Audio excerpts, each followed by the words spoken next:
All right, so we're back, and we finally get to start the adventure, Call of the Netherdeep, the new Critical Role adventure. So I'm just gonna go ahead and read this story overview and some background, and then we'll pick up where we left off last time and jump in. So, during the founding, a time when the gods still walked the face of Exandria, the world's divine creators discovered an unidentifiable power seeping through the fabric of reality. Legends assert that this alien influence was a threat to all life on Exandria, and the gods banded together to banish it. This cancerous incursion of dark power is said to have crystallized into Ruidus, the small vermilion moon that hangs in the sky along with Catha, the world's natural moon. The gods agreed to create a tale about Ruidus to conceal its alien origin from the mortals of the world, informing them that it was a moon of ill omen and its magical influence was always to be avoided. This tale concocted by the gods was not a lie, for Ruidus's alien magic twists the fate of those who are born or embark on ventures while bathed in its vermilion light. Some eons later, a schism rocked the pantheon of Exandria, splitting the divine beings into betrayer gods and prime deities. The betrayer gods strove to ruin and dominate the world, and they battled the prime deities in a war called the Calamity. Near the beginning of this war, a boy named Elixion was born in the lands of Wildemount, the seat of the betrayer god's power, beneath the full light of Ruidus. He was said to be cursed from birth, and he was viewed with suspicion by all around him except for his parents. As a young man, he sought to defy his fate and distinguish himself on the field of battle. Elixion found himself embroiled in the most vicious battles of the war. He fought selflessly and begged the prime deities to help him protect the innocent people caught up in their war. Thrice he asked, and thrice they answered, granting him greater and greater power. He was more than a champion of the gods. He became the Apotheon, a noble warrior so suffused with divine energy that he was halfway to godhood himself. In those times, he wore a god's gifted amulet known as the Jewel of Three Prayers, as a symbol of his divine covenants.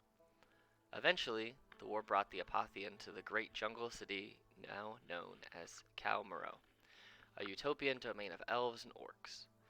These orcs were the first generation of their kind, who had been transformed by the spilled blood of Grumsh the Ruiner. Although fear had reigned for a short time after the transformation, the two peoples soon realized they were still kin. The city was the jewel of the lush and verdant continent of Marquette, and its people gave thanks daily to Corellon, the Archheart, for their protection. The Ruiner despised the Archheart and swore to annihilate Khal Maro and all of Marquette with a single stroke of his spear. He strode into the center of the city, smiting all who dared raise a blade against him. When he reached the city's heart, Grumsh raised his spear to strike the earth with cataclysmic force, but his blow was intercepted by the Apotheon at the last possible second. The Apotheon's intervention kept Grumsh from annihilating all life on Marquette, but the force of his spear thrusts still brought the lands of Marquette to ruin. Fire raged across the lush jungle, turning verdant beauty into blasted desert, and Khal Maro was shunted deep into the earth. Towers toppled, stone crumbled, and all trace of the great civilization was wiped from the face of Exandria. In that moment of destruction and death, the Apotheon's connection to Ruidus flared to life.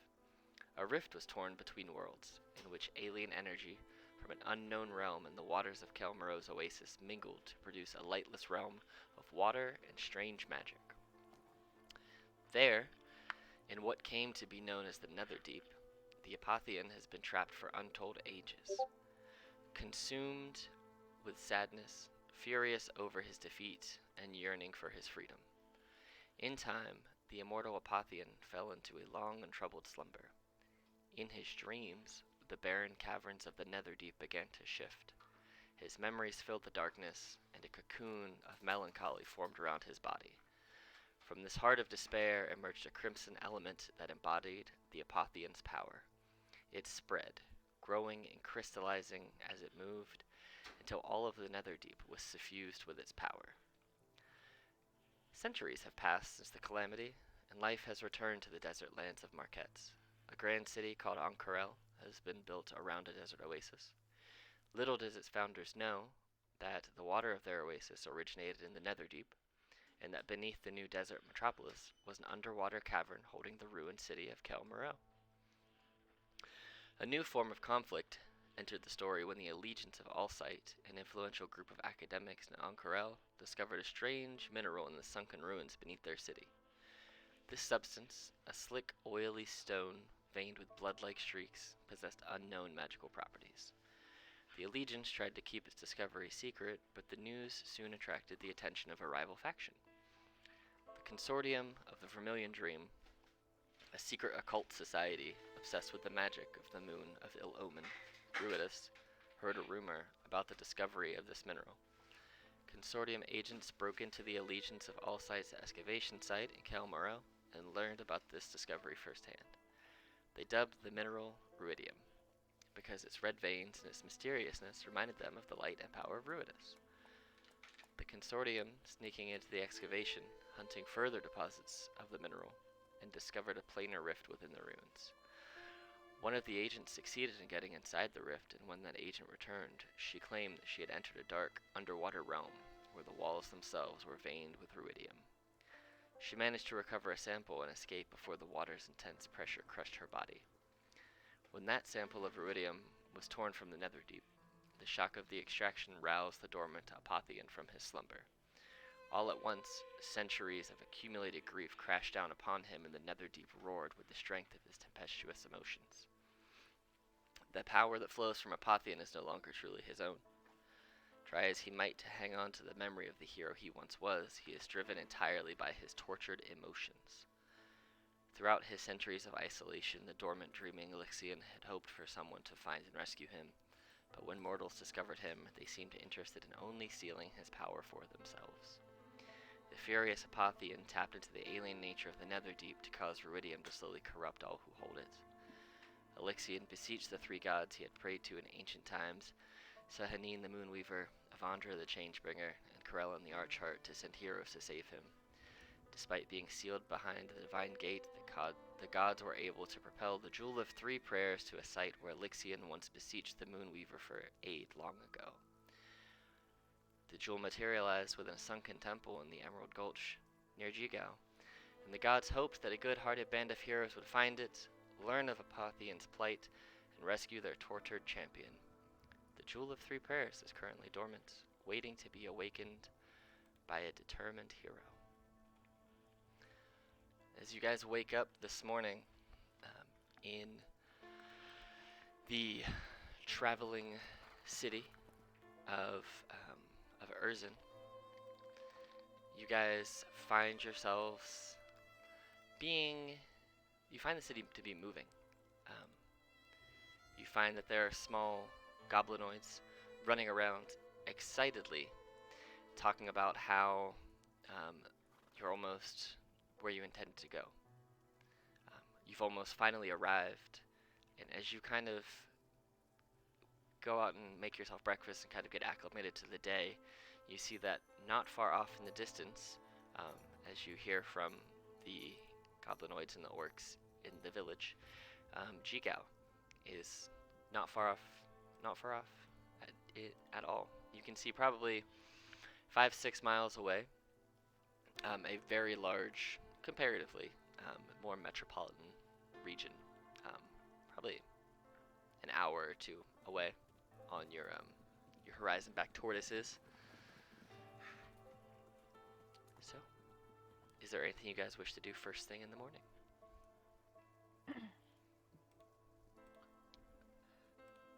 Not Greeny. Greeny's sort of just chilling. I don't remember having any specific goals, because we finished our goal. So beside my goal being to eat and find new food, I don't have any goals. Okay. Carrie, Neff, anything in particular you want to try and accomplish this morning? I am pulling my card for the morning. Okay. I'm spending time with my horse. As one should. Oh. Okay. A few hours go by, and Urzin pulls up, parallel parking a city beside another city, as you will. Like beside another moving city, or? Jigow Okay, has the cool. ability to move a little bit, but not anywhere near as much because it's much larger. I will move you guys over to Jigow. And you guys are over here. Wait, You so guys. This is Turtle 2? Hmm. This is a Turtle 2? There are parts of it that are, yes. I will show you what they are when you get there. As you guys enter here, you have entered the Jumble, a large district of tangled roads and single-story buildings in the town of Jigow. Throngs of people, most of them orcs and goblins, move through the streets, laughing, singing, running, and sightseeing. All are enthralled by the raucous sights and sounds of the town's Festival of Merit. Looking around, there is a festival going on. You hear snippets of conversations as people pass by, a goblin mother telling her children not to go near the baby horizonback tortoises, a drow guard in shining insectile armor complaining to his partner that his gauntlet was crushed by a hulking orc while arm wrestling, and a pair of young orcs in swimwear hollering as they rush towards the banks of the Afallen River. All around you, colorful signs and banners point towards festival booths surrounded by cheering people. On this street alone, you can see a meat pie eating contest near a shop mounted on the back of a massive tortoise. And on the other side of the road, a banner emblazoned with the words, "Riddles and Rhymes, Unbeatable Riddles." That banner points towards a 3-story temple in the center of the Jumble. The town is yours to explore. What would you guys like to do? I want to go to those horizonback turtles that the mom's telling the kids not to go to. Okay. And here I thought you'd go for the meat pies. That was the second thing. First I thought the same thing. Turtlekin, then food. Turtlekin, then food. Hey, listen, before we go any further, I have to tell you guys something, and I swear to God I'm not making this up.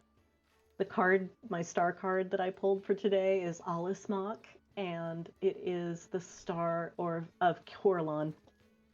Hey. So there you go. There you go. All right. So you want to go near the baby horizonback tortoises, huh? Yep. Okay. How big I are would be baby happy to see horizonback those tortoises? too. Like if horizonback tortoises are big enough to have cities on top of them, how big are babies? So this baby horizonback tortoise is actually right over here. It's near this one. So this is a larger one. This is not a fully grown adult one because you've seen the fully grown like adult horizonback turtle in the city that was just moving. This seems to probably be like a teenager, like late teens looking one. But there's baby horizonback turtles beside it, which are about the size of small cows. Oh. Does that mean that like a teenage horizonback tortoise is like an elephant? So like an early teenage, like a tweenager, a tweenage one is like an elephant. But the larger, like this, there's a shop on the back of a horizonback tortoise right here, and it's a massive tortoise, but it is nowhere near the size of the ones that you guys have seen. This is still big, like this turtle.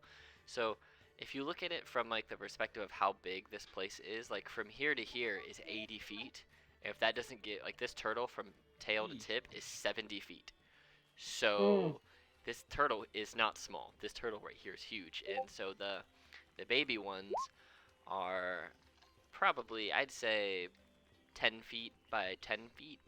So about a seventh of that. So like large creatures, which still much larger than your average person. And so looking at you as a tortoise, this baby horizonback turtle is still twice your size. Yep. And I still can't talk to it. I think I'm just like, I don't know. I feel like she has this sort of like awe of this other, not a normal turtle, but not what she is creature. And she's Right. just like, am I in between you and a regular turtle? Do regular turtles exist? I feel like they've got to exist, right? Regular turtles do in fact exist, yes. Okay. They are turtles. I'm pretty sure that happened in Critical Role one time. So Yes, yes. yeah. As you are looking and taking in this baby horizonback turtle, you see on top of the giant horizonback turtle that you're in front of boasts a inn called the Unbroken Tusk, and you hear a voice from inside through the open door and windows yell, "Best pies in the jumble! Whoever can Okay, eat the as soon most as I hear- pies can get a prize." Oh, it's me. The pies great much distract me from these turtles that I can't talk to or really interact with at all beyond being like, huh, turtles, and I hear pies, and I'm like, food, food, food, food, food, All right. going straight towards it. As you follow your nose, I don't even think I like actually say anything to anybody. I think I just like turn around and beeline it. Yeah, I just turn to the other two and go, I wonder where we're going. As you beeline I'm just kind of towards roll it, my eyes. you see there is a full stage setup, and the savory scents of meat, pastry, and spices fill the air around a 3-story building mounted on the back of a gigantic tortoise. You see a cooking stand and a festival stage with long tables set up at the base of where this building is, where an orc stands over a massive oven. She bustles from the oven to the stage and back, placing delicious-looking hand pies at each seat and stacking more in front of them on a cooling rack nearby. You see there are lots of people already gathered on stage, including a scrawny young human with a mop of brown hair and a scruffy beard. As you start to get closer, the orc calls out, "Come to sample the best meat pies this side of the wastes? Yes? I sell them for meals up there, but I'm running a pie-eating contest down here all day, if you've got an orc-sized stomach." I got a turtle-sized stomach. Is that? I don't know the comparison. Do you want to get in on this Yes, this I pie-eating do. contest? Yes, I do. All right. Let me find the picture of what this lady looks like, because we do have a picture of her. Where is she? Excellent. I'll find her. It is this lady right here. Her name is Agath Silverspoon. I love Nice. her. Yes. Do all of you wish to partake in the pie eating contest, or just you? The entire time we're in town, I'm keeping my head down as I ride. If we're like in the open streets and not on the horizonback tortoises anymore, I'd be riding tendon through the streets. And then when we get to the inn, I would find a place to hitch them and then go inside. And I'm assuming there's no empty tables, but I would find maybe one in the back corner that has the least amount of people to sit in and not partake in the eating contest. Okay. You can 100% do that, not take place in it at all. You do see that as she's kind of setting up the table, there are multiple people already seated. You see a cocky male drow kind of flexing his muscles, pointing at people in the gathering crowd and winking. You see a. Is he cute? Mm, Like I don't know what like. if my it's high, taste is if it's low, he's cute. Oh, He's pretty oh, attractive. he's pretty cute. He's pretty cute, and he Yeah. knows it too. And he knows it. Yeah. He's flexing his He's muscles, finger gunning. and winking. Yep. You see a shorter female halfling. She's sitting very still, but with this smirk on her face. And then you see a young male human with that scraggly brown hair, kind of scanning the crowd as if looking for someone. And as you kind of stare, this is what the human looks like. Just kind of. It's Shaggy. Holy shit, It's that is Shaggy. Shaggy. It's Oh Shaggy. my god. That's I not. didn't think it that's, looked that close. that's not Irvin No, Waste freaking Walker. Waste Walker. That's Shaggy Rogers. nobody That- calls him that that is- anyway. Yeah, that's not Irvin Waste Walker. That is Norville Rogers. Yep. Norville Afraid so. Shaggiton Walker. So they've been sitting and it looks like they're waiting. It looks like there's a couple more spaces available to sit down at this table if you wish to join in to the pie eating contest. You see that it does have an entry fee of 5 silver pieces to enter. I have that. Alright. You can each enter, or if you just want to do this one by yourself, you're more than welcome to. If the other two of you I know, Naf said that you are not wanting to eat pie, but if the other two of you wish to eat pies in this contest, you are welcome to. Otherwise, you are welcome to watch or do whatever you want. I'm going to join Okay. and make sure that I get a seat next to Ono because I'm really only joining to cheer you on. Okay. Cheer on. All right. Greenie, you How many see, silver? Sorry. it's 5. There is there's a crowd of people already starting to get pumped and hyped. Are you joining with the hype crowd, or are you getting up in the pie eating? Yeah, I'll go behind Ono and tap her on the shoulder and be like, I really hope you win this. And I'm gonna give her a bardic inspiration. All right. Nice. She 'Cause feels I'm ready like to she fight could it. yeah, she feels like she could eat a horse right now. Like her stomach's growling. She Yeah. feels real hungry now. All right. And I'd like to go into the tavern with Naf. Okay. And could I try making that like tinkering check to get the bolts to sort of for my crossbow to fall off when I hit someone and the stick in the person? You're talking about that? Oh, so you want the head of the bolt to stick in them and the body to Yeah. just like shear off. Yeah, we'll Yeah. say that it'll take a I have few. wood carver's tools. Okay. If that helps at all. Yeah, so let's say this, because it's mainly, we'll say that once you can figure out how the shaft of it works, because that's really the important part of it, to figure out how to get it to disengage upon like hitting something or sinking into it. Let's say you make a woodcarver's check. So it would be intelligence with proficiency. Yeah, we'll just do that. Intelligence plus proficiency plus your d20. So whatever your intelligence modifier is plus your proficiency modifier to a d20. This is a +2, which to whatever this is. Oh. And then, okay, so 18 total? Great. Yeah, so you are very nearly there. Like, you have a very solid understanding of what you want to do, and you know exactly how to do it. You just need to spend a little bit more time in a less rowdy place so you can kind of spread your stuff out and have space to work, because it's kind of cramped in here. It's not like shoulder to shoulder, but there's not really a lot of space to necessarily open all of your wood carving tools and kind of work it, but you know exactly how to do it. So the next time that you make a check, the DC will be 10, and you'll have advantage on it, and if you pass it, bang, you'll be able to make them. Cool. So. And as I'm doing this, I'm gonna try to like sort of distractedly make small talk with Nap, but then if he like just like completely shuts me down, I'll shut up. But I'm gonna try it. Okay. Talk about like how I am going. I am almost completely ignoring you, and I'm in like the dark corner on the back chair, just keeping my head down and occasionally sipping a drink. Yeah. Okay. Then I'll ask like 3 questions, and then after like one word answers or no answers, I just give up and just go back to my arrows. Water. No. Okay.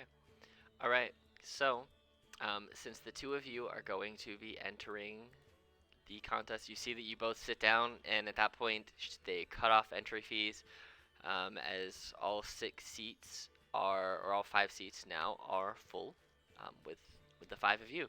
So, as she sits down, you hear all the pies are laid in front of you. You each get a pie about the size of your hand. It looks great. It looks like it's baked just the perfect amount of time. As you're smelling it, oh no, you can smell that the meat smells like it's been seasoned perfectly. The crust, as you kind of feel the edges of it, are light and fluffy and flaky. I'm definitely feeling torn between like wanting to just dig into this and like feeling sad that I'm not going to be able to savor this. As you're, there you go. Cool. So you have bardic inspiration. Great. So everyone scarfs down their first pie, all 5 of you, without a problem, and it tastes amazing. You want to keep And eating, but you want to enjoy it. as the contest starts, I just turn to Ono and I put my hand on her shoulder, kind of similar to what Greenie just did, and I say, "Now, as I understand it, the key is to pace yourself, and you have guidance now." Cool. All right. Is 'Kay. is like how quickly do each round go? Like, is this an efficiency or a number of pies that you can eat contest? So it's gonna be the number of pies you can eat, but for every pie, you have to pass a con check. So, and I have all the stats here for them. So we'll go down the line in order. So we'll go male drow, female halfling, shaggy McDoodly, then Ono, and then Carrie. We'll just go down the line like that. So Okay. it's a DC 8 Constitution check for the first one. So here's the drow as he goes to shove it in his face, and he goes to just shove it. And as soon as he goes to swallow, it's like he chokes and he just like spits it up, and he is immediately disqualified for vomiting up Oh, his pie, gross. and he doesn't look as cute anymore. Oh. He gets a little gray instead of his like darker elven skin. He becomes more of like actual gray, and you can tell that he's blushing, and he takes and runs off the stage and goes to clean himself up. The female halfling goes ahead and shoves one in her face and does the exact same thing. Goes to eat it, and she gets a little bit more down, and you see that she goes swallow. She goes, and she kind of waits for a second, and then throws up. She thought she had it, and then it sneaks right back up on her. All right. Oh, I hate it when other people throw up around me. It Irvin. makes me need to throw up. Irvin is seeing these two. He's gonna kind of laugh, and seeing that now the crowd is laughing at the two who have immediately thrown up after just the second pie, the three of you are going to get advantage on the con checks. Is it right? It's con. Let me do. It is DC con check. Cool. So advantage on this. I'm gonna have to roll this twice because it's not letting me do it right. Cool. He swallows it and just wipes off his mouth and just flicks it away without a problem at all, and just goes a little bit of burp. And he puts his hand and rubs his hands together and slides off to the side and looks over at you. Goes, "Well, I believe you're up." And Ono, go ahead and give me a Constitution check at advantage.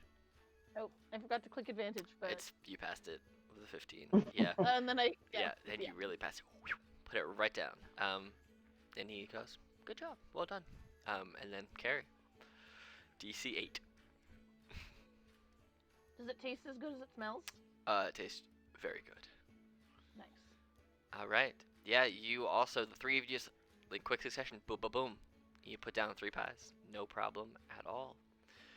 He kind of nods. And he, let me see. Also, I want to see if, so those two also fail their saves because they failed so badly. They are poisoned for an hour and they feel queasy. You see them puking over in the corner still. Oh. Right. Okay. So, it comes around and you see that they push a pie towards you. Another meat pie. This one seems to be, the first two were beef. This one seems to be of the lamb variety. Oh. Irvin's going to go ahead and do a DC 10 this time, con check. Oh my god. No. He goes to put lamb down, and he, as soon as it hits the back of his mouth, he just throws up. He does not like lamb.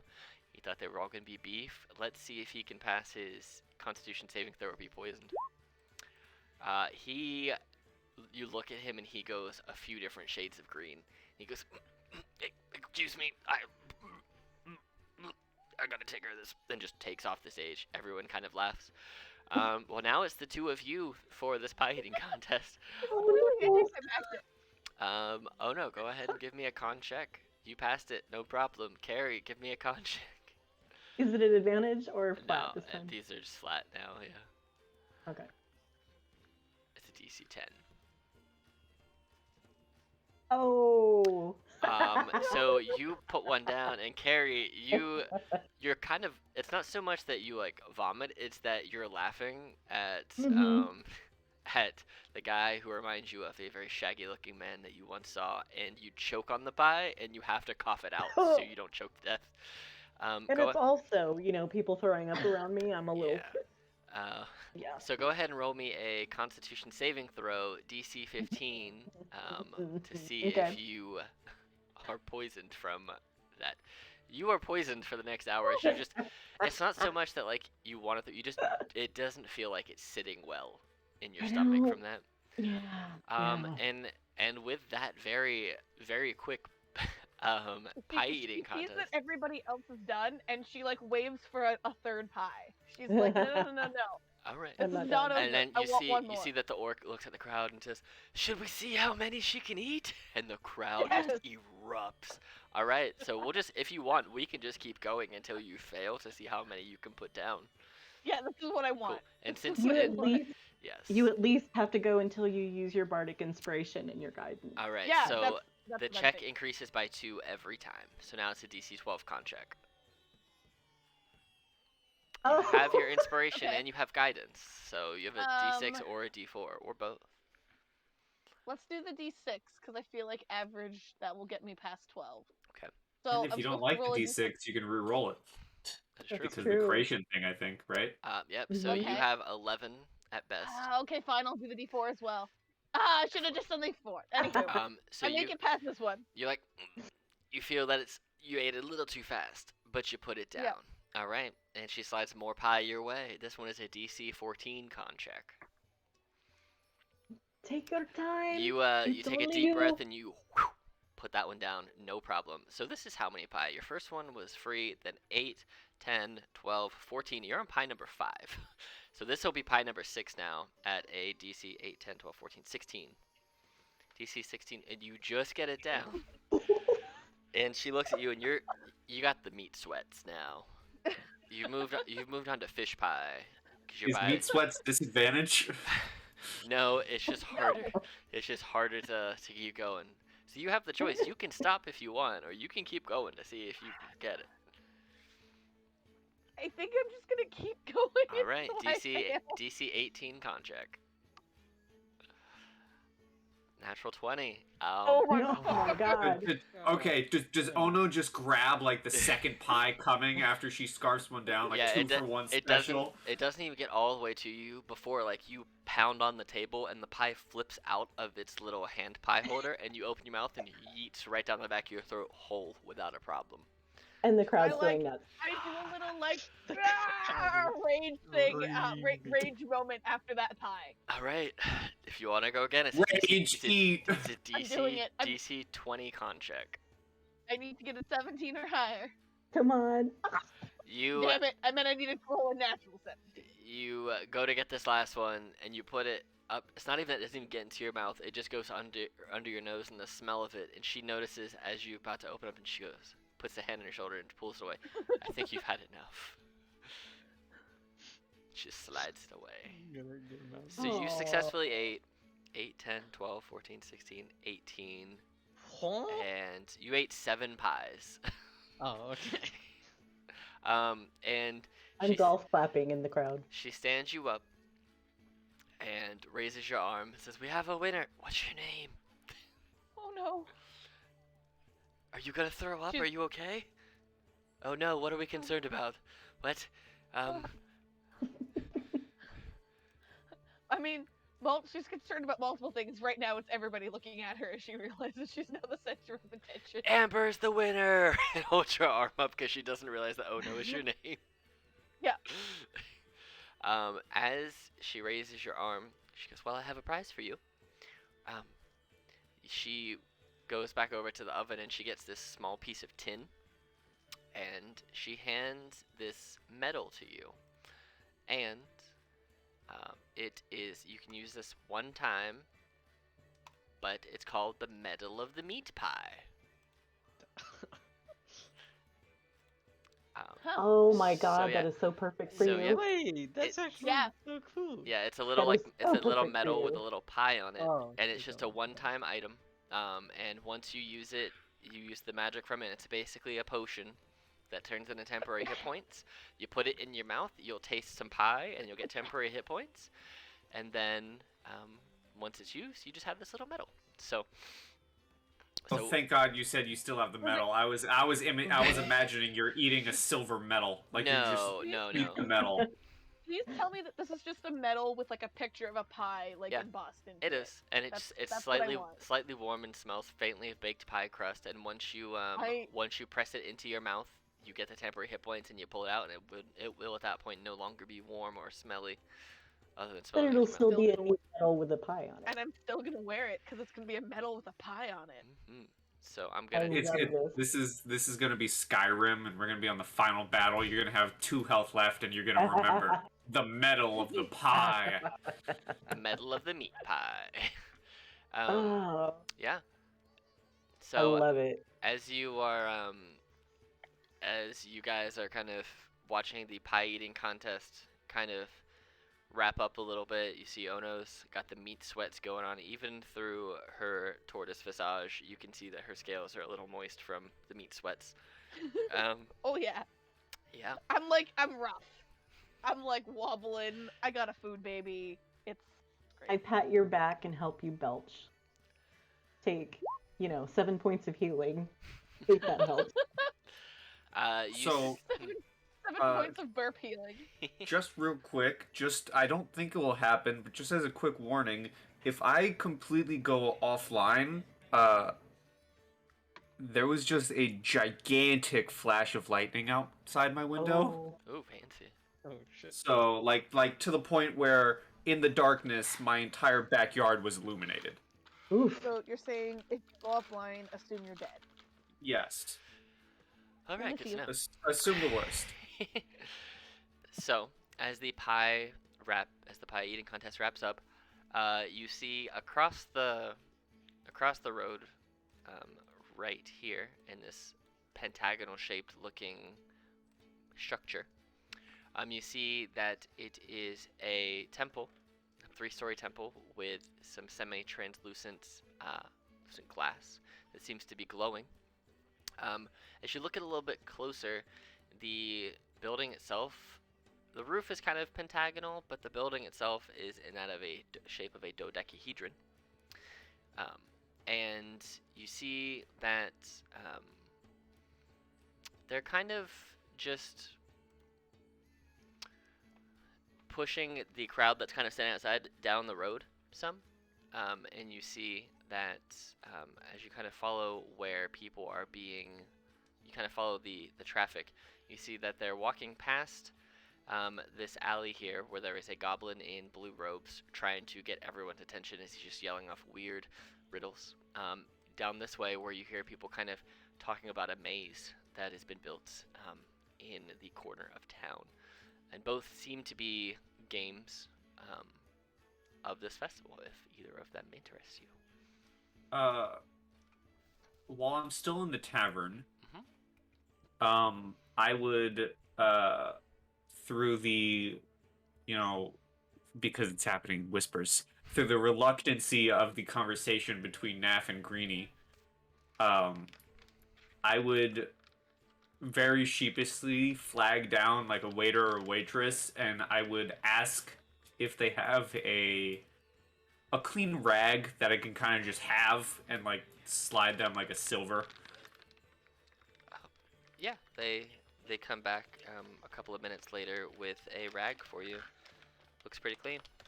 I take it and just kind of like can I do a perception check to just see if anyone's looking at our table? Sure. 11.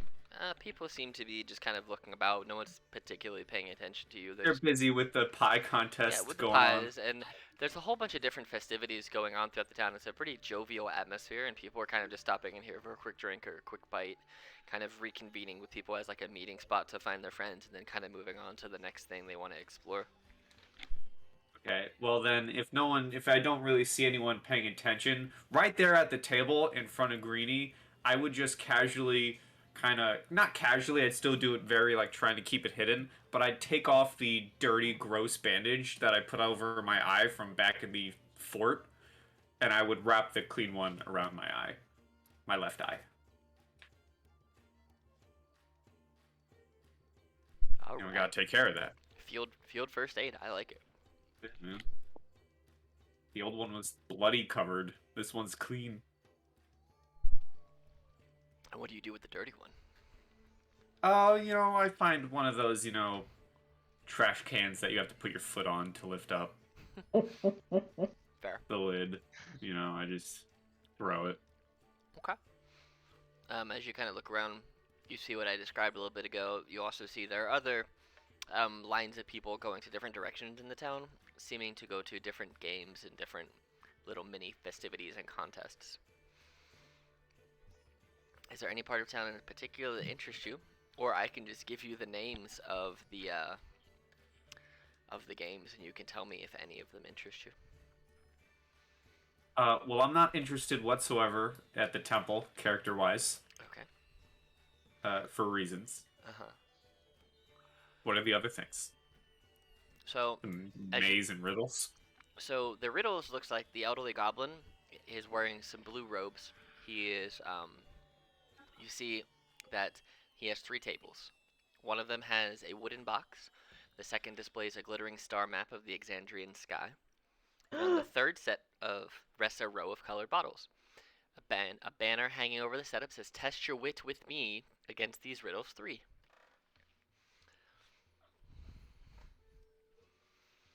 You see that, and then you see him. He's kind of posted up like right here, down the street a little bit. You see down here that people are kind of talking about and yelling that there is a maze down that way. You see that it doesn't look super tall. It looks probably like 4 or 5 foot tall. But there seem to be like walls of wooden planks kind of lashed together with ropes and propped up between sandbags.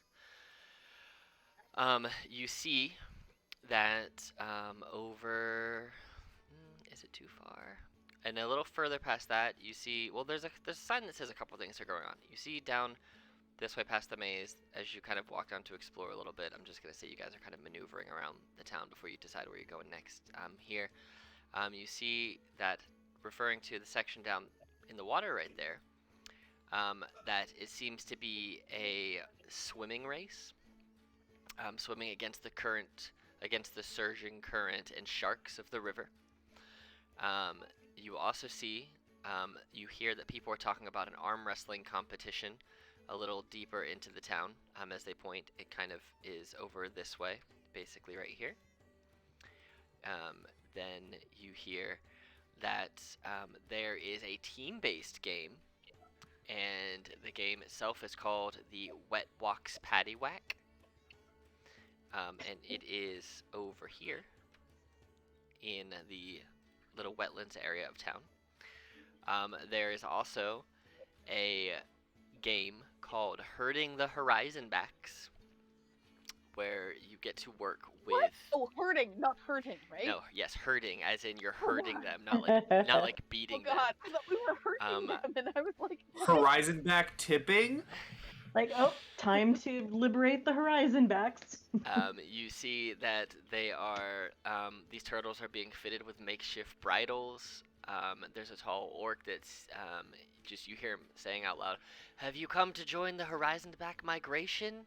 There's a tortoise for each of you and a medal to be won if you make it to the end in a piece. Last year we had to rebuild 3 houses after the festival." Then there is, over, let's see, is this one? This is not a game. And then, those are pretty much all of the games available right now. So, my current character, or my current out of character position is just that we should play all of the games. All of the mini games, guys. My out of and in character stance is that we should play all of the games. Okay. I'm pretty sure Carrie's never been to a festival before, so why not do everything? Hold on a second, I will get it. I gotta look through my stuff first. Are there any... I realize I'm completely ignoring the games, but this is what I'd want to do. Are there any, what's the word? Alchemy shops or places like that in town? There might be, but it looks like most of the businesses are closed down for the day due to the festival, since it seems to be the last day of the festival. So everyone's kind of out just enjoying the last little bit of festivities they got going on. All right. Well, are there any? I guess. Well, then this works. Are there any like roadside shops that are just selling alcohol? Oh yeah. All right. How much is a? I go to one and like. How much just for a bottle of whatever you have? 1 silver. Okay, I pay the silver. They hand you a bottle. It doesn't smell that great. It tastes okay, but it doesn't smell that great. It's fairly strong. All right. Well, I don't drink it, and instead I kind of like shove it in my backpack. Okay. There's a reason for this. I'm actually going to keep track of all my spell components. Okay. Excellent. It's one of those things where it's kind of tedious, annoying, but there's also something like very, like, I don't know. There's something very nice about keeping track of your components. I can, and Alex can confirm this too. I play another wizard occasionally, and I absolutely love explaining and describing in detail the usage of the spell components. It is my Yeah. favorite thing to do. Me too. I Love it. also enjoy doing it. Love it. So, sounds like some of you guys want to play some games. Does everybody want to play some games, or what you want to do? What games do you want to play? Should I say? Oh, we are The tavern. we are right here by the riddles and the puzzles. Okay. What were you Look. saying? It's a star map. Well, Greeny would definitely want to play the turtle game, but he'll just stick with the Okay. group for now once he finds one. I think there is more than just you that wants to do the turtle game. Mm-hmm. And after buying the alcohol and seeing that Greedy wants to go to a game, Naf's reaction would be like, "Oh, thank God! I don't have to converse Well, anymore." Once Naf gets up and leaves the tavern, Greedy like stays for a bit to work on his thing, and then he gets up after and tries to find the other two. All right. So you guys go into the puzzle, riddles and rhymes. Well, I would like to. I don't know if anybody else wants to. But we I are just honestly right want to there. play all of the games, but Okay. I need to kind of figure out a little bit more about them to figure out whether or not it's actually beneficial for Ono to play, You given can. that she also just ate like 9 pies. Yeah. I mean, you guys can basically, if you win the games, you guys can all get the medals of winning. So, because each game has a different prize. Fun. So, I will tell you that much. Greeny will follow Carrie to the puzzles and riddles and stuff. Okay. Cool. So you guys get to, you kind of walk back down the road a little bit, back to where kind of the direction where the pie contest was. And at this point, you're starting to walk off some of the meats, but you're feeling pretty full. But it's starting to move. You know you're gonna have to spend some quality time with the bathroom later, but it's moving and grooving. So you get to this elderly-looking goblin who's wearing blue robes, presiding over these 3 tables. And he looks at you and goes, all right. So, you can attempt to answer every riddle, but every time, it costs 2 silver pieces. But if you answer 2 of the riddles correctly, you win. And as you look around, there are other people who are also attempting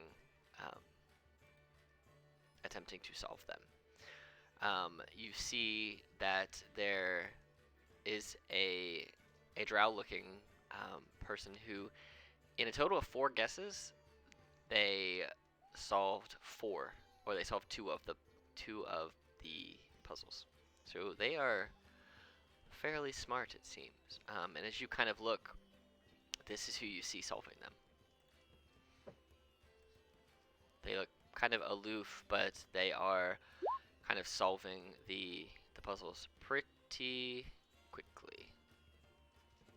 So it's whoever solves it first? No, whenever you solve it, you can win. They are just solving it very quickly. So you hear, Got it. like, they whisper. Essentially, They whispered the answers. So essentially, to we can keep playing Uh-huh. until we get it if we want. It just costs you money. Yep. Okay, gotcha. And can you play like as a group, or do you all play individually? You can play as a group and you can win as a group. Okay. Shall we try? Yeah, I think this sounds fun. Okay, so you have 3 tables to choose from. You have one which has the box on it, a locked wood and metal box, and 4 metal keys. That's table 1. Table 2, there is a star map resting in the middle of the table with moons and constellations. And then on table 3 is a row of 7 small bottles with different colored liquids. Okay. I have a feeling I know which one you're picking first, but I'll let you tell me. Yeah, I'd like to try the star map one. Okay. So, hold on, I'm eating I a pay gummy my worm. 2 silver. And this is what you see. You see a star map resting on the table depicting the moons and constellations visible in the Exandrian night sky, accompanied by this riddle in common.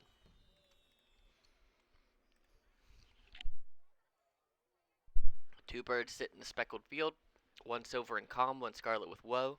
Nigh all year, the red one yields to silver's illusions, mischief, and sheltering glow. Well, those are the 2 moons, right? Isn't it just the moons? He looks and goes, but do you know the name of the moons?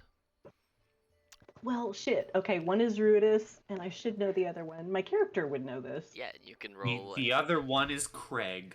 You can roll a history or a religion check if you would like. Oh, jeez. Wow, that really got you, huh? That was not a good joke. No, Craig Christ. Isn't it like I'm trying to remember Katha? on my own. Katha? It's Katha. There you go. Sounds right, yeah. And he nods and goes, correct. And you see the drow woman kind of looks over at you inquisitively since you just got it the first time around. It's like, okay. I mean, it wasn't really that hard. I mean, you just had to remember the names of the moons. Do you want to do the box, the wooden box with the keys, or do you want to do for the next one, or the table with 7 small bottles with colored liquids? Which would you like to try? Oh no. What is your pick? I will pay.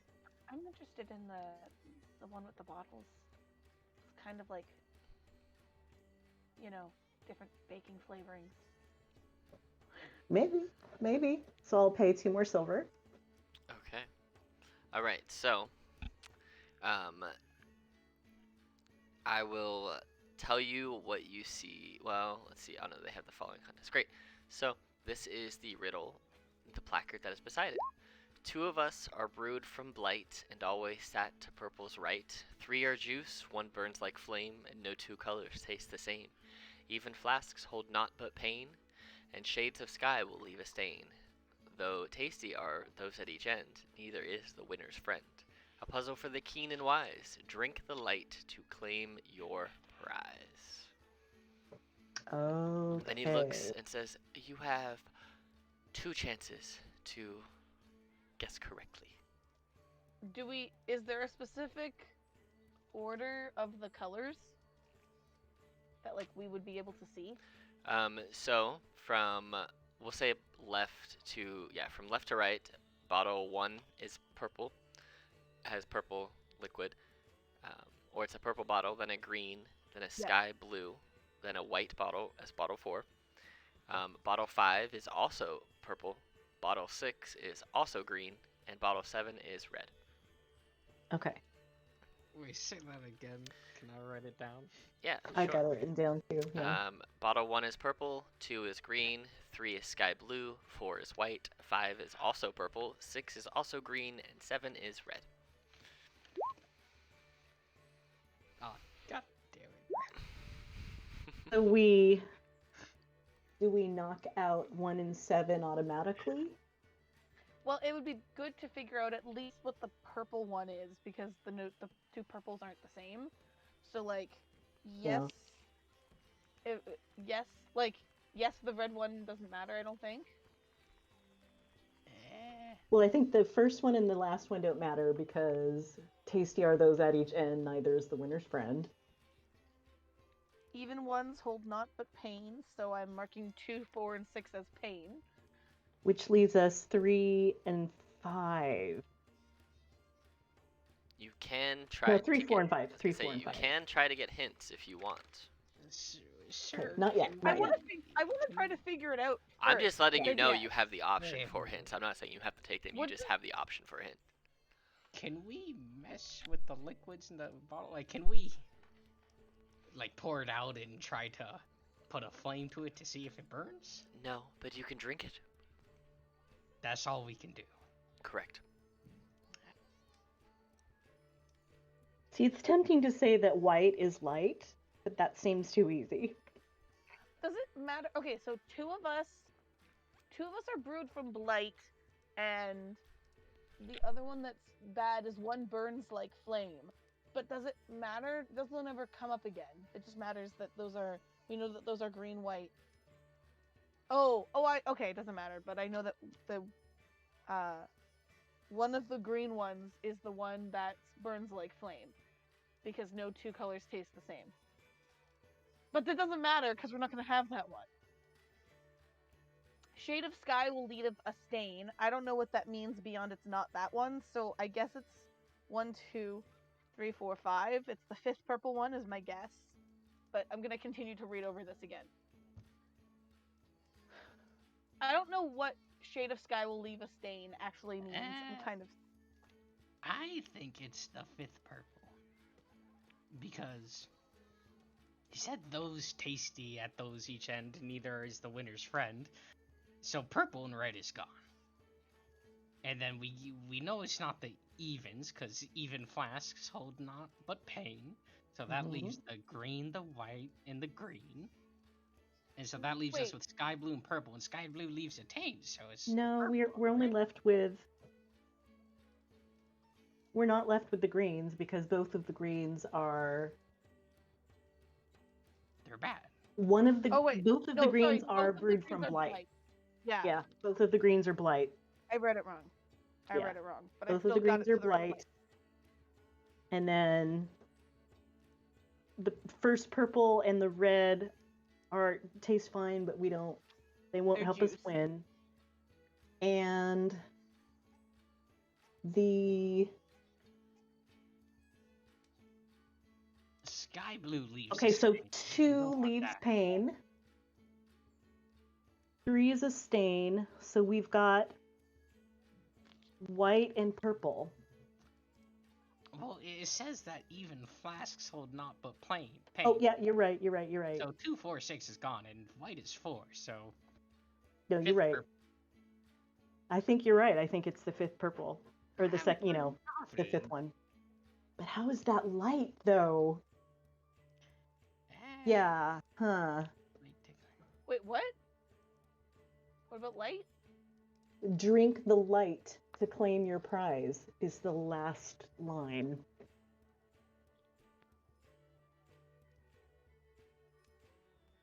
You see other people who are trying this same thing. You don't necessarily see what bottle that they're grabbing, but you see that one of them drinks something, and then starts like chugging water as their mouth is on fire, and they kind of ignite really quickly, like their whole body catches flame, and then is immediately put out, and they're kind of singed, and they're not happy. Another person starts retching and vomiting, so, you know. Okay, so we get 2 tries at this? Correct. Yeah, we got 2 tries, and the only options are the sky blue and the purple. Because, Given... Right. right? Because it could be that Shade of Sky will leave a stain, but the stain is also okay? I don't know. Yeah, right, We go with the But- 5 first, and then the blue is our backup. So I look at you and I say, it seems that some people are throwing up after trying, and you just ate all the pies. So I will try. I will try one. please let me do it. I could use a good emptying if it was Oh. bad. Oh, There's a little too much in here right now. Can't get any worse. oh, all right. If that is I reach for what it. you if that is what you wish. I I could step wash back. down those eyes with something. I step back.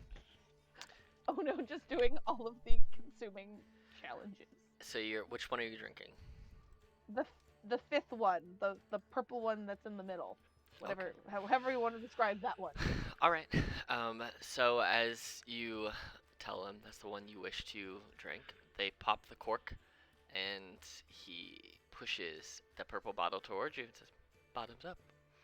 As you drink from this bottle, you feel this warmth start to settle in your stomach, and as you kind of wait for a second, your skin, you probably can't see it too well in there, starts to emit this dim silvery light.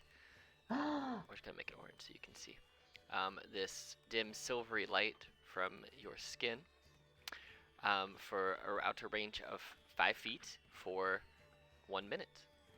And you are doing exactly what the end of that says. Drink the light to claim your prize. You have drank the light. This potion, as he nods, says, "This is known in Jigow as a glow potion."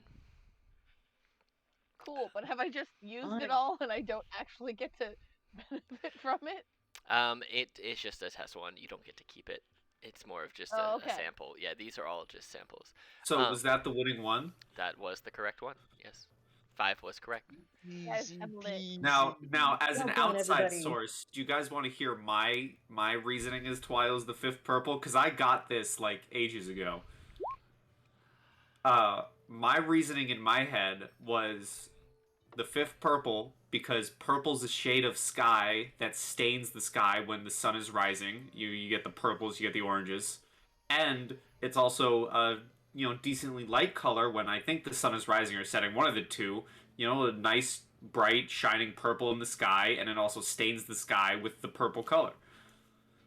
Nice. Good instinct.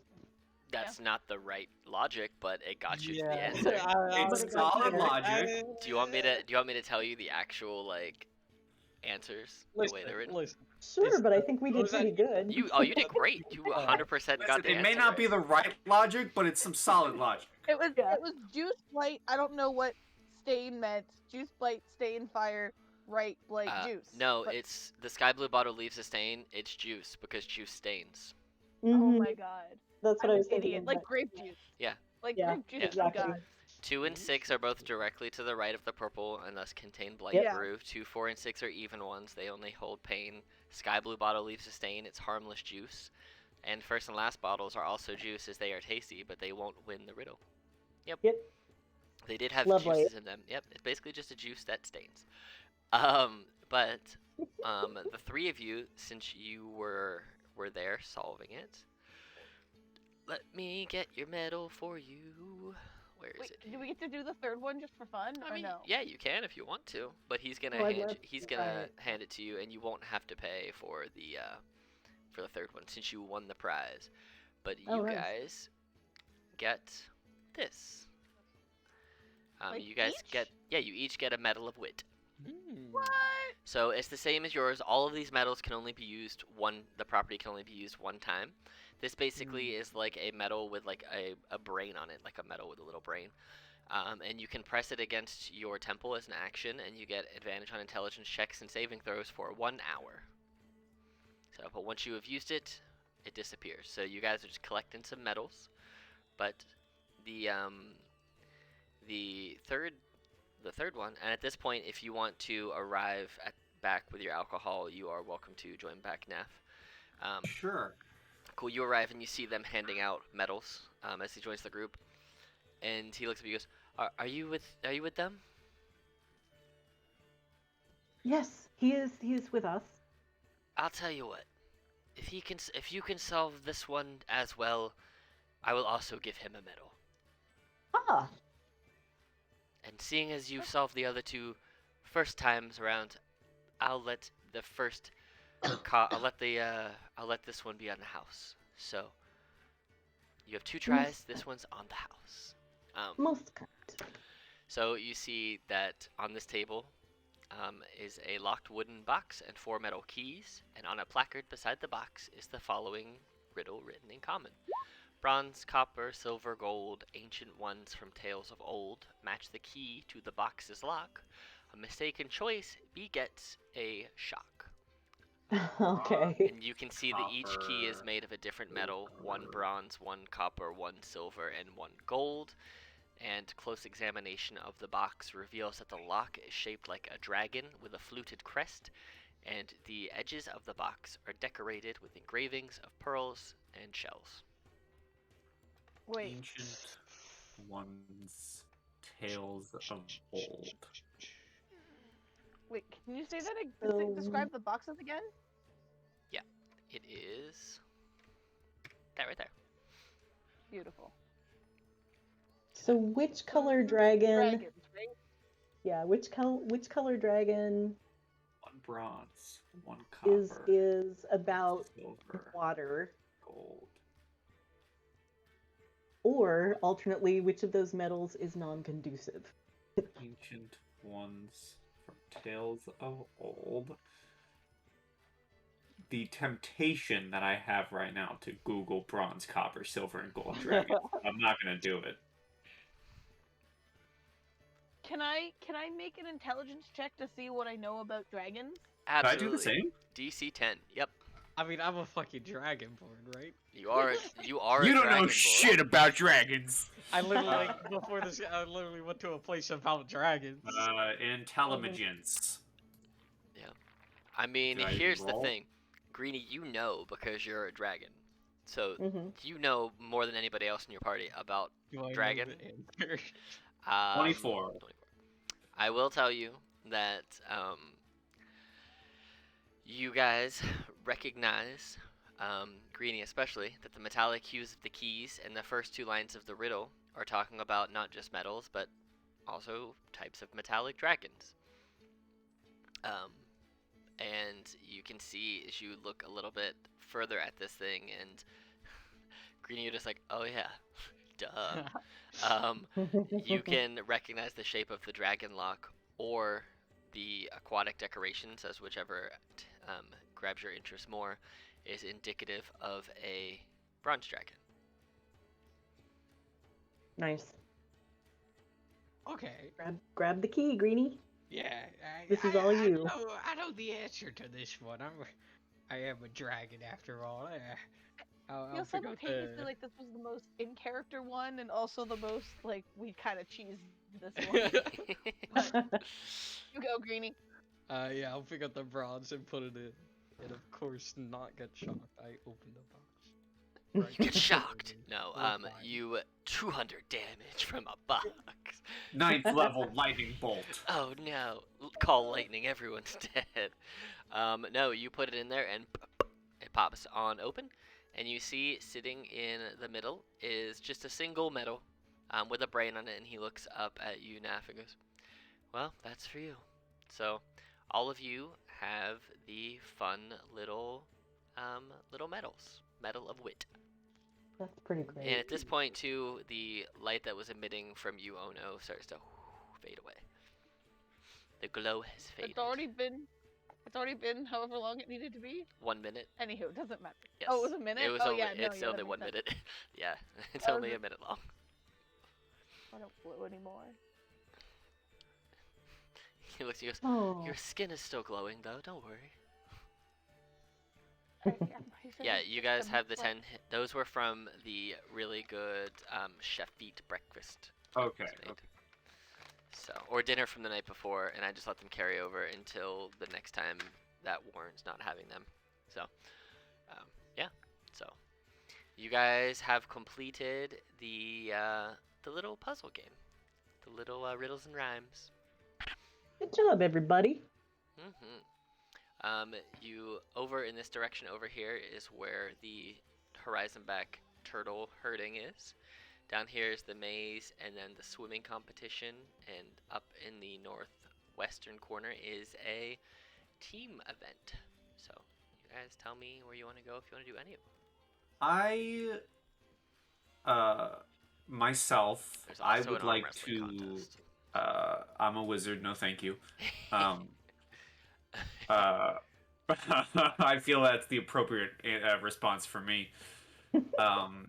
I would like to kind of split off from the group at some point and kind of just go on my own to the docks with Tendon and kind of just hang out at the waterside, let him, get some nice water. Fun fact, in our whisper conversation, I told Greenie that Tendon was named Ted instead of actually Tendon. But I would take my horse to the water side and kind of just sit there watching the water and stuff and kind of being on my own with my horse. He takes his horse to the Old Town Road. Yep. And goes to the water's Riding till I edge. can't no more. Exactly. Which would be at the water's edge because then we drown. Because you can't swim. Well, your horse can't swim well. Okay. So, are you guys? Which direction are you guys wanting to go in general? I'm just gonna bloop myself to like the waterfront. Okay. Oh no, are you like drifting towards the turtles longingly? Well, I know Greenie said that they were also interested in the turtles. So let's go over to the turtles. You guys kind of maneuver your way over here to the turtiles. We just watch Naf ride off, like, Right. Okay. So it's less riding off and more so I take the reins of the horse, kind of flip it over his head. I'm walking him. It's fun hanging out with you. Bye. As you guys approach, you see that festival goers are clustered around a paddock full of young horizon-back tortoises that are shuffling around inside the enclosure. The 15-foot tall tortoises are being tended by young herders who are fitting them with makeshift bridles. These individuals are overseen by a tall, attractive orc who makes sure the bridles are attached correctly. The orc waves at you guys, and you hear them once again say, "Have you come to join the horizon-back migration? There's tours for each of you, and a medal to be worn if you make it to the end in one piece. Last year, we had to rebuild 3 houses after the festival." So you imagine that this is their sales pitch to get people to. This year we're gonna have to rebuild 4. Wait, are the turtles hurting us, or are we hurting the turtles? You are hurting. The turtles are hurting you. Oh my god, that's such a funny thought. I thought that's what I just heard. And Dude, if you let yourself get hurted by a tortoise or turtle, bro, you need to like go to a doctor and see what's wrong with your legs. Depending on the size, I'm on board. Being hurted. Understood by the turtles hurting us, like it's a fucking bull race or something. What do you mean bull race? They move it I an inch don't per know. second. These are pretty big. They got some like long legs. Come on now. No, I get it. Well, shall we? Yeah, that sounds real fun. How Yeah, much? so now. How much is it? Oh, I don't care. This one's free. Oh, even better. Everyone make a perception check for me as well. Even me at the waterfront? No, you're not over there. Okay. Well, actually, yeah. What's your passive perception? 11. You would see it. You see somebody as you have arrived here because you were on your horse. You see a person kind of hop out from the swimming competition over here, kind of dry themselves off and walk in the general direction of where your party was going. And you kind of take notice, and the 3 of you, as you are getting ready to hop on your tortoises, which you can actually see the little dirt path in the ground. That's the path you guys are gonna have to take. But as you guys are starting to get hooked up, you see that some people, when they see how big these things are refusing to get on them, as they seem to be terrified. But you see this person just kind of laughing at them. Hold on, actually, let me see if I have a different one. Is this what I'm looking for? Wait, hold on. I don't want to show you that. Hold, please. Where is what I'm looking for? Where'd it go? I had it. It's gone. forever. I wanted to show you this cool art. Oh, it's probably here. Here it is. This is who you see. Oh, Yay. hey, it's Ford and Jester's kid. Forrester. So you see them just kind of sitting here, just kind of brushing their wet hair, kind of brushing it, trying to get it straightened. They are just kind of laughing at the people who look very much too scared to get on these turtles. And the person. Wait, is this a male or No, female? it's a female. Okay, I was like, because that looks like it could go either way. No, they are a female. But yes, they. Are they standing close to us? They basically are like sitting over here. They just walked. Mm. You see that they came from. They basically took this path. Okay. They like came this path, and they're just kind of sitting over here near the dock, right here, watching that these tortoises are gonna come out of here. So they're just kind of sitting here on this big old posty rock right there, just kind of laughing at the people who are too scared to get on these horizon backs, and you guys just kind of bound up, and you're like ready to go. I don't want. Can I be behind mine? I don't want to be on top of it. No, you have to ride it. I have to. If you're participating, you have to be seated on your tortoise. Could I be like at the very back edge of the turtle? You can sit not securedly on the back of the seat if you so choose. Can we share a turtle? No, it's one turtle per person. If I fall off, do I get disqualified?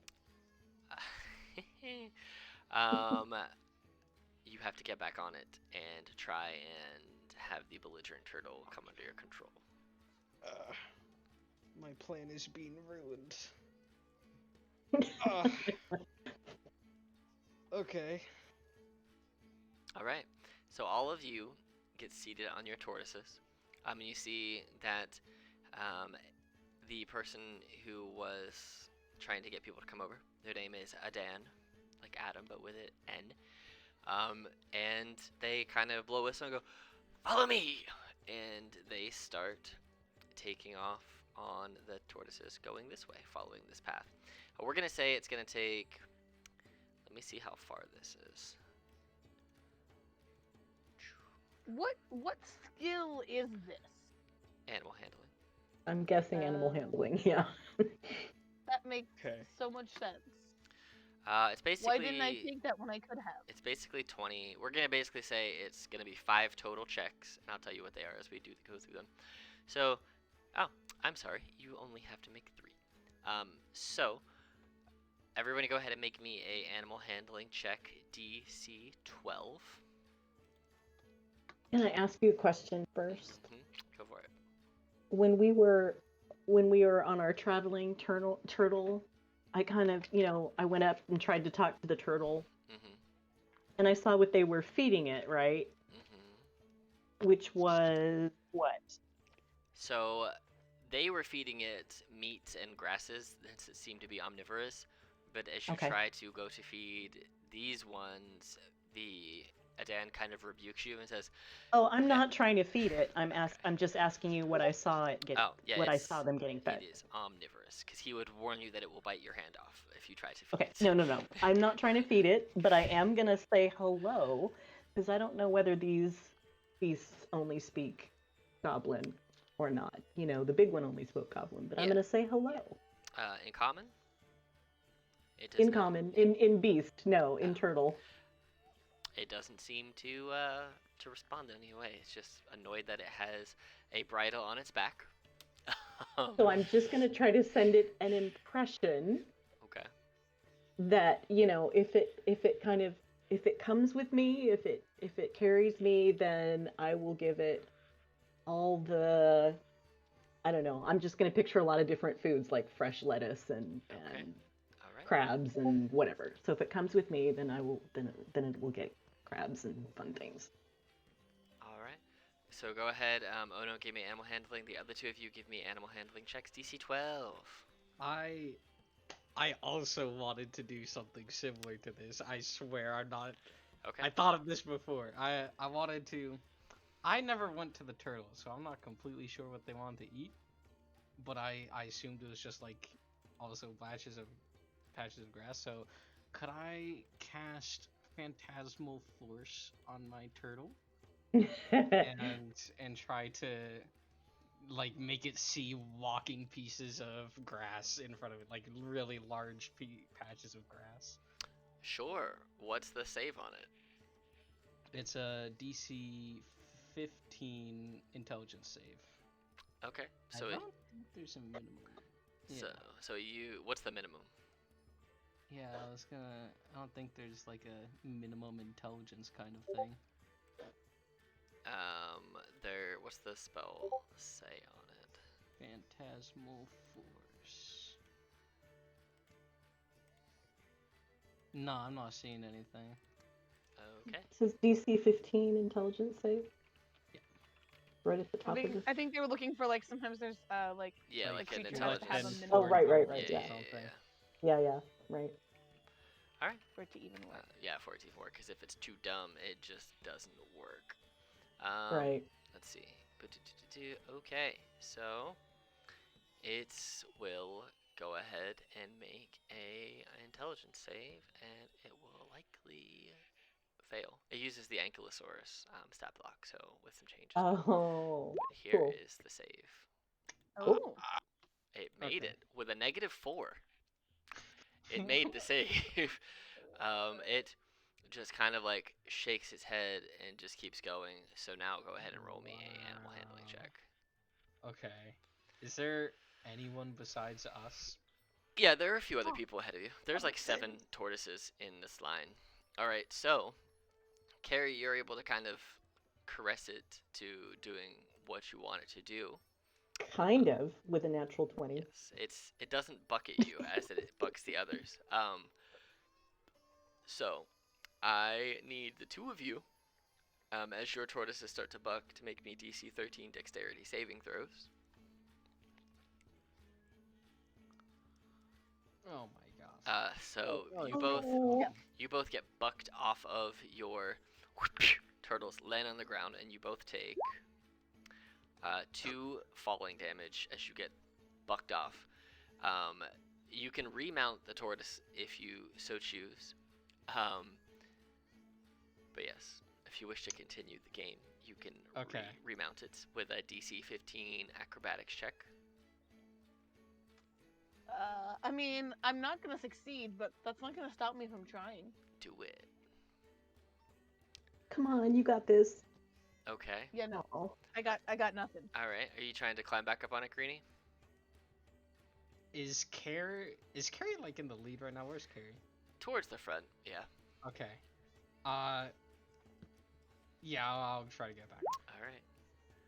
So you guys both tried to get back on, and as you're trying to get back on, the turtle is going to go ahead and bite at you. Bite at both of you. So this will be the first attack against Ono, and then against Greenie. So here's Ono, and then Greenie. 13 and a 17. 13 does not hit, It goes to bite even you. without my shield. It goes to bite I'm you assuming for. I wouldn't have my shield out at this moment. Yeah, it turns to snap at you and bites you for this much damage. 20 damage. Jesus. Oh, It no. it snaps down on you for 20 damage, and then you are also knocked prone. And you see that the handlers run over and like lasso its mouth and kind of pull it off of you. And they look at you and like, oh shit. And a couple of healers come over, and you feel a few cure wounds tossed your way, and they heal you back up to 30. So you will have a scar though, as this tooth bit through.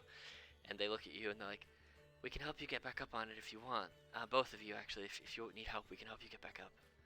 Oh yeah, get me back up on here. All right, so they put their hands under, and like a gymnast, they just yeet you up. And same with you, Greenie. They just, if you want to go, they'll yeet you back up onto the turtle.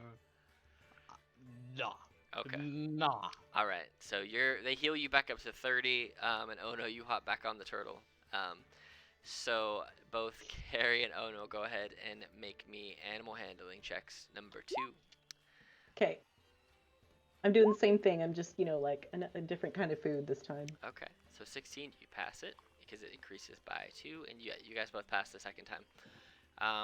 So actually increases by 1. Sorry, not by 2. So as you go in there, the tortoises seem to be more calm this time around. So you guys at this point are about up here. We'll say you're turning this corner, so you guys are about here.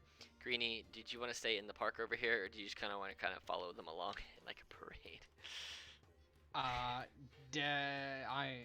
I'll stay in the park. I'm mad at this turtle, man. Okay. Remember Aw. remember they heals you up to 30, so you're back up at full, just no temporary hit points. Okay.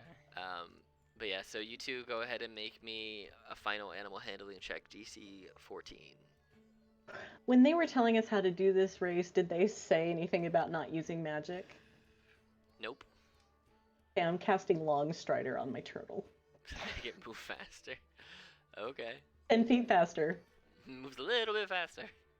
All right. I wanted to know if I attempted to intimidate my turtle, if that would give me any benefit. I would roll an insight for the turtle, and if it was scared of you, it could maybe lower the check, or if it beats your contested check, it would be a harder save. It's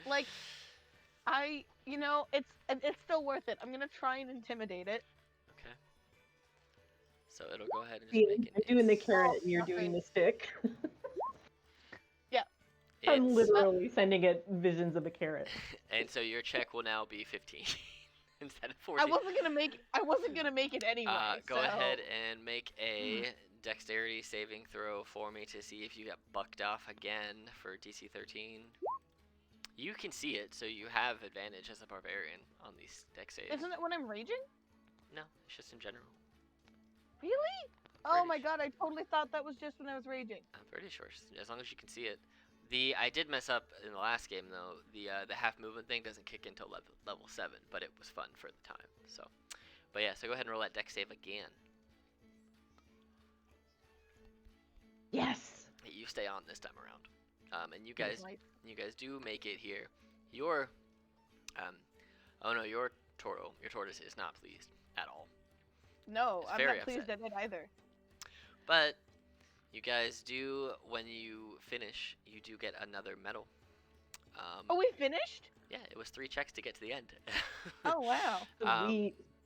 You guys both get the Medal of the Horizon back.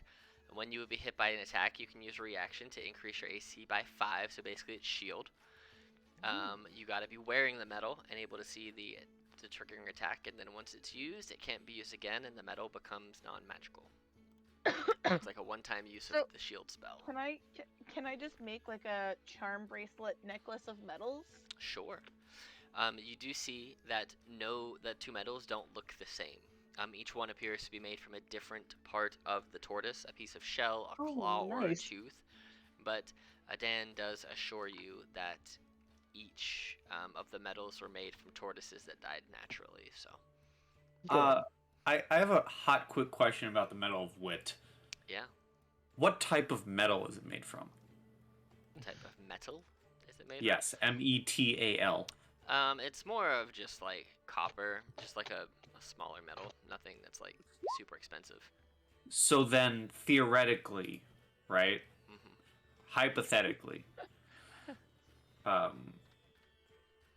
once it's used, I could then use the copper for any spell that may require a copper component.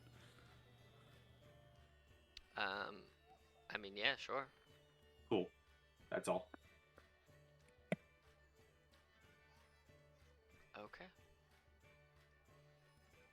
So I assume there's handlers here at the end of the race. Oh, yeah, there are. There are people there to retrieve the, I like tortoises. growl at mine after I get off of it.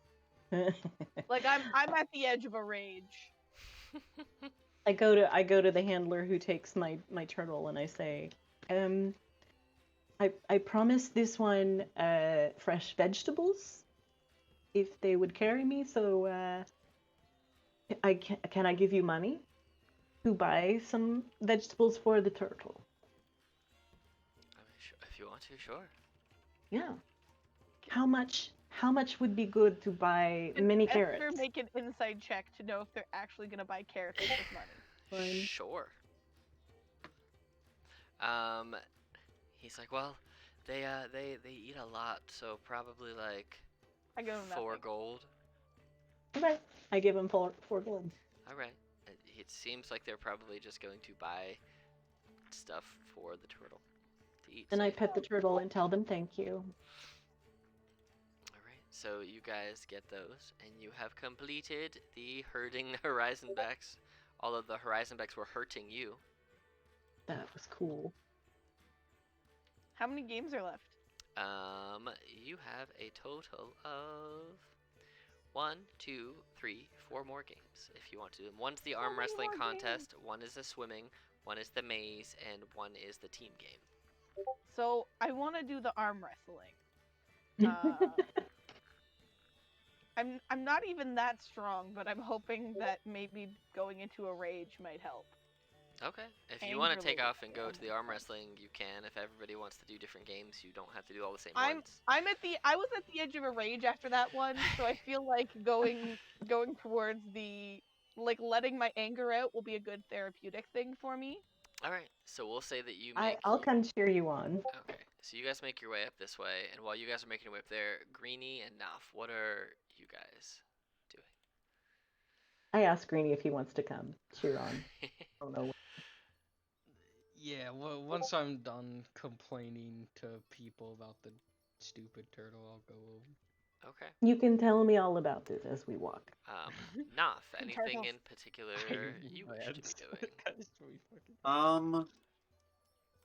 I'd just be I think I'd still be spending time at the waterfront, just chilling with Tendon and kind of just on my own, looking out into the water. I'd just kind of be like, you know, boy, this might be one of the best days we've actually had in quite some time. Aww. And just kind of rub his face a little bit, and then just spend my time at the waterfront. Okay.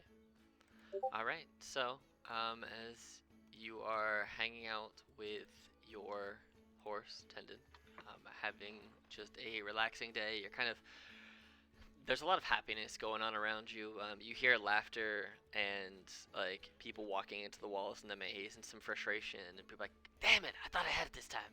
And they turn like, "Crap! I'm lost again." You hear people just they're not like mad. It's one of those kind of like they're just being so dumb that they can't get out and now they're just getting frustrated but in a kind of funny way. And you're just hearing people having a general good time in that maze, and you see people diving in the water ahead of you here.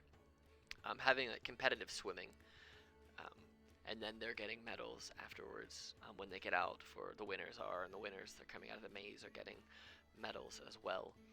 And as you listen, you can hear, because I mean you're sitting kind of between the two. As they get out of the maze, you hear them kind of describe what the charm does. That the charm itself helps you not be lost for an hour. Oh. Yeah, and then you see the people who are coming out and kind of drying themselves off. They give the winner what looks like a medal, looks like a conch.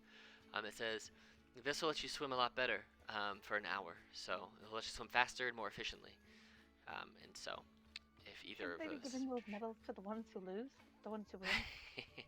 well, they want the winners to keep winning. It's capitalism, baby.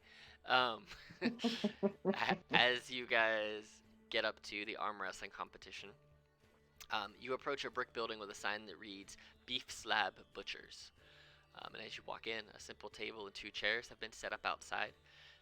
Both chairs are currently occupied by people wearing the armor of the Aurora Watch, their elbows braced against the table and their hands locked in an arm wrestling duel. 24 festival goers watch them silently until slam!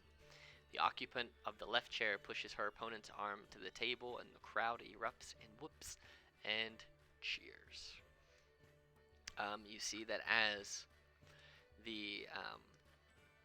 she wins, excuse me, everyone starts cheering, "Meryl, Meryl, Meryl," and she like stands up, and she is just like waving her arms around, being just a baller. She's used to winning.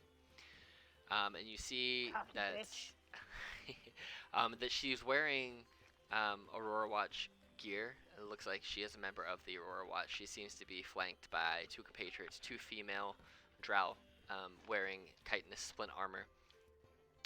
And then a quiet, smaller goblin man seems to be sitting off to the side, managing the wages. He's taking in all the bets. You can see that there is another person here who is eager to compete. And you see this person right here. They are putting their money together. They're eager to go. And she's like, "All right, well, I want to go. I want to." And you see that she's like, "I'm gonna see if anyone can beat Meryl. If they can beat Meryl, then I'll face them." So you see that Meryl looks around and goes, "I'll take on whoever thinks they're the best." And she sits down at the table just with her arm ready for someone to come up and take her up on it.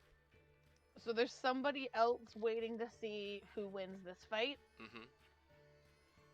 All right. Well, if nobody I think Ono is polite enough that she would wait for somebody else to go first. But then if nobody goes, then she runs up and just scowls and she's just feeling grumpy. She would like to grump. Yep. I give you guidance again. You run up and you grump, and she nods and grunts at you and reaches out to grab your hands. And you have bardic inspiration too. Cool. All I right. completely missed your comment of what turtle part do I want. I wasn't Oh, the charms for the turtleback thing he said were different, like a tooth or part of the shell or whatever. Oh, I definitely want shell if that's an option. So I was gonna say, depending on what I got, if I had the part that you wanted, then I would trade with you. Yeah. I want shell if that's an option, but it doesn't really matter. Yeah. Okay. You can get shell. It's basically like a piece of the shell, what effectively would be the scale, but one of the little shapes. It looks like that. So. But okay, so you basically will have to compete, and here's the way it works. So you will both make athletics checks with a DC equal to 10 plus the other contestant's strength modifier. You have to beat that. And then Cool. you'll have to, we'll say you have to get 3, you have to do 3 in a row to do it. So Cool. over, and same thing, they have to catch it 3 times in a row. Over. Yep, so you're against Meryl right now, and she has a +4 to hers. So you have to get a DC. I'm going to say that it has to beat the DC. So same with her. She'll have to beat your DC, and you'll have to Okay. beat hers. Yeah, So because if we don't, otherwise, what do we do with ties? Yeah, right. So her DC is 14. What is your strength modifier? 3. 3? Okay, so your DC is 13. So she has to get a 14 to beat you, and you have to get a 15 to beat here. And a quick question about rage. Give you 'cause advantage. it says, yeah, no, it gives you advantage. I'm just curious, because it's it lasts for a minute, Mhm. or if your turn ends and you haven't attacked a hostile creature, We'll is say this it a works. turn thing? Yeah, Or I it's can like just use it for the whole thing? you can use it for the whole thing. Cool, So- cool. Yeah, so basically, once you get 3 successes, then you will, you win. So she's gonna get a Cool. +4 to all her checks. She'll get a +3 to yours. She has to roll a minimum of a 14 to beat you. Yep. And you have to roll a 15. But if you both roll over the other one's DC, it's just whoever gets higher after that point. Because Okay. if you roll lower than their DC and you still beat them, nothing happens. You're just gonna be stuck there. So minimum you have to roll is a 15. But if she beats you that, then you know how it goes. So, check 1. Let's do it. So you are raging, and you are against Meryl. So here's Meryl's first one. It is a 16, and you rolled an 18. So, Ono has a victory. You start to push her, and you start to feel. Is your character left or right-handed? Right-handed. So you see that you're pushing down with your right arm, and her right arm starts to bend about a third of the way down. She kind of focuses her eyes on you a little more, and starts. You feel her grip get super tight. Roll 2. Well, before roll 2, I'm gonna grab Greenie, and I want to get at an angle where, like, I would be at the like the shoulder side of whatever arm she's using. Not Ono, but Meryl. Well, Okay. Ono, you feel her trying to resist, but nothing happens, and you are pushing. She's like barely above her whole body is starting to lean into her arm, and you have 3 inches before it's slammed on the table, and you're just seething as you are pushing this champion's All of my wrist anger down. at that last Horizon back turtle is unfortunately going into this poor person. Wow. She cannot roll. She's trying to resist, but she just can't get it to come back. And with that last roll, you just kind of, it's almost like you let up for just a second for her to feel like she's getting somewhere, and gets about halfway up, and you just wham, slam her hand down, and you all hear as the back of her hand, you hit it so hard into the table that when she lifts it up, there's knuckle imprints in the back of the table.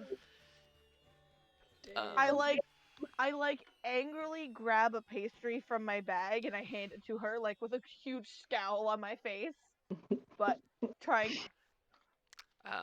So Maggie steps up.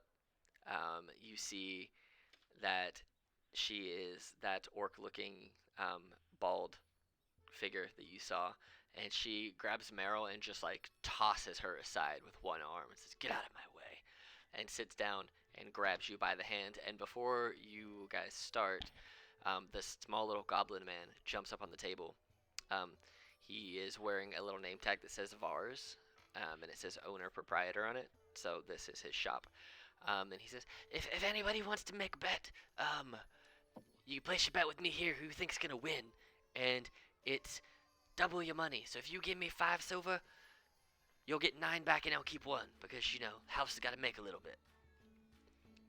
So if you guys want to gamble, you can gamble as much as you want. It's basically 2 to 1 odds, and you'll get 90% of your total back if you win. 50 silver on my friend. Oh God, the Okay. pressure. No, I mean I still have rage guidance and an inspiration, but pressure. You do. All right. So You don't necessarily hear me say that. So that would be 500. Oh, yeah. That would be I 500 hear you. silver, and if she wins, you get 490 silver. Do you wish to gamble anything, Greenie? Is there like a limit to how much I can do? No, Oh God. there's not. Okay. Can I do 90 gold? Ooh. You can, and Wait, who's she going up against? she's going up against Maggie. Again? No, she Does- was just against Meryl. No, Meryl Oh. first. Yep. Now Does she's Maggie against. look significantly stronger than? Yeah, she's twice the size of Meryl. Ooh, Great. okay. 90 gold. 90 gold. All right. So, if she wins, it'll be a total of 180 gold, and you'll get back 162 gold because he takes his 10% cut. So just keep in mind that if she wins, you get 162 gold. But if she loses, you get no money. So. All right. She, as you sit down, you feel her grip get real tight, and then she goes, and then she flashes, and all of her muscles tighten up, and you recognize this as something similar to what you can do, and she herself goes into Oh no. the equivalent of a competitive rage. Not like mechanically, it's not necessarily a rage, but she, for the purposes of her being the champion around here, of being this arm wrestling competition, she knows how to, get the job done. So, she is up in here, and she is going to go ahead and also rage with you. So, she is very big, so she is considered a large creature because she is an ogre. So, Shit. yeah, Okay. she big. All right, so hers is also a +4, so you have to get a 15 minimum to even move her arm, and then it's the same thing. So I can't. So basically, I'll just roll 2 for her because she's at advantage. Same with you. So she rolled an 18. And you rolled a 16. Okay. So Can I she, cast? you still have check your my bardic spell? inspiration Oh, and your oh, guidance. wait. So Let me try my guidance on this one. Okay. You need No, to- I need Come on, I need a come on. 3. Casting spell. You though. can- Bardic inspiration. you Yes. There we go. okay? So you feel, as you start to feel your hand get moved, you feel this. You hear the cheering coming from your friends, and you're like, "Whoa!" And you push over, and you push her a little further down. Okay. All right. So she is gonna same thing. She's gonna boom. Oh god. A 19. Can I leap forward and Now like can I pound her cast back? Spell? I'm using my guidance. Okay. Okay. No need for spell yet. Ah. Wow. All right. So she's like I'm gonna every jump muscle. forward and pound on your Every back muscles and cast are guidance again. tightening up. You see the carotid artery just pulsating. Oh no. You see a couple little veins in her eyes are starting to pop as the blood vessels are popping, and she at this point is like, her shoulders are basically encompassing all of your space, and she is pissed. All right. Oh, So don't win. all right. Come on. So here we go. She rolled a 21. Come on. Anyone want to give me more bardic inspiration? Well, you got guidance. I I gave you mean- more guidance. Can I cast silvery barbs? No. Can I like make her hand really slippery? No. No, you can't interact that way with the spell, because that would be cheating, and you would immediately lose the bet. That She'd be would be disqualified. cheating. But it's only verbal. Can I like whisper stuff and she doesn't know? You have guidance still. She just gave you guidance. Come on, come on, Go- come on, come on. Come on. Oh you, no! Well, you that's matched. a tie. You tied. Ties, nothing So happens. nothing happens. right? Yep, you're holding, trying to push her down, and she's resisting. It's basically like an immovable object hits the rock that doesn't want to move. I forget what it's called. But yeah, so I come over and I take your face in my hands and I go, focus. You got see this. Vars Just is like, focus. stop interfering. I will keep more of your Sorry, money if sorry. you don't. Get back. All right. No touching the Sorry, but you have competitors. guidance again. All right. You have guidance again. So another can advantage Can roll. I do a bardic inspiration? Yeah, you can shout at her. There you go. That's what I was looking for. Topple force move. Super buff arms. All right, so you gotta do a 17. You Yes. No problem. smash Give me through. that money. All right, and the crowd falls silent for a second, and then the place just erupts. Tables flip, beers are flying across the room. Some of the raw meat's just getting punched by people who are like rocking it up in the corner. Yes, yes, yes, yes, yes. Super pumped, I super let out like hyped. a furious scream, and then like realize all the chaos going around me, and go, "Oh shit!" And I pop into my shell, Oh. and I'm So just rolling on my back. so you win 162 gold. Baby. And you put on Mhm. 50 silver, right? Mhm. So you get back, I believe, 490 silver. So, Okay. and then Gamble some more. since you won the since you won the arm wrestling contest, you also get this medal, the Medal of Muscle. Oh, Oh no, it's a metal collector, guys. Yeah, it basically is like a little medal with like someone flexing an arm on it. Nice. So you basically can get strength on advantage on strength and strength saving throws for an hour. So the barbarian has a rage medal. Yeah. Yeah. They do. Very helpful. Doesn't I mean love I it. have to use it. I can share. True. I love it. I love it. All right. And so as his place is just getting torn up, he's like, "Get out! Everybody out! I'm broke. My shop is busted up. Get the hell out of my shop!" And kicks everyone out of his shop. Did Cool. anybody help me up? Yeah, I will. You know I do. I'll do my Okay. little Gus thing as usual. So you guys get kicked out of the shop and you make it out of here. And let's go ahead and take a quick 5-minute break, and then we'll row back up in here. Groovy. Sounds good. Cool. All right. So as you guys get Ono is handed the medal of muscle, which is made of ebony and looks like a flexing arm. You stare at it a little too long, and it looks like the muscles are bulging. It's creepy but cool. You guys get kicked out with all of your monies from Var's shop, and you see right in front of you there is a wooden stone complex. you see that it's technically called the Dynasty Outpost, but you hear people around it go, "Ha, Dynasty Outpost," more like Helter Skelter. That's what they've nicknamed the building. Um, but you see that there are two main structures with it, a low wooden barracks that houses the guards of the Aurora Watch, as you see some kind of standing around, and then a two-story dodecahedral building that is residence to the boss of them, of the watch, right there.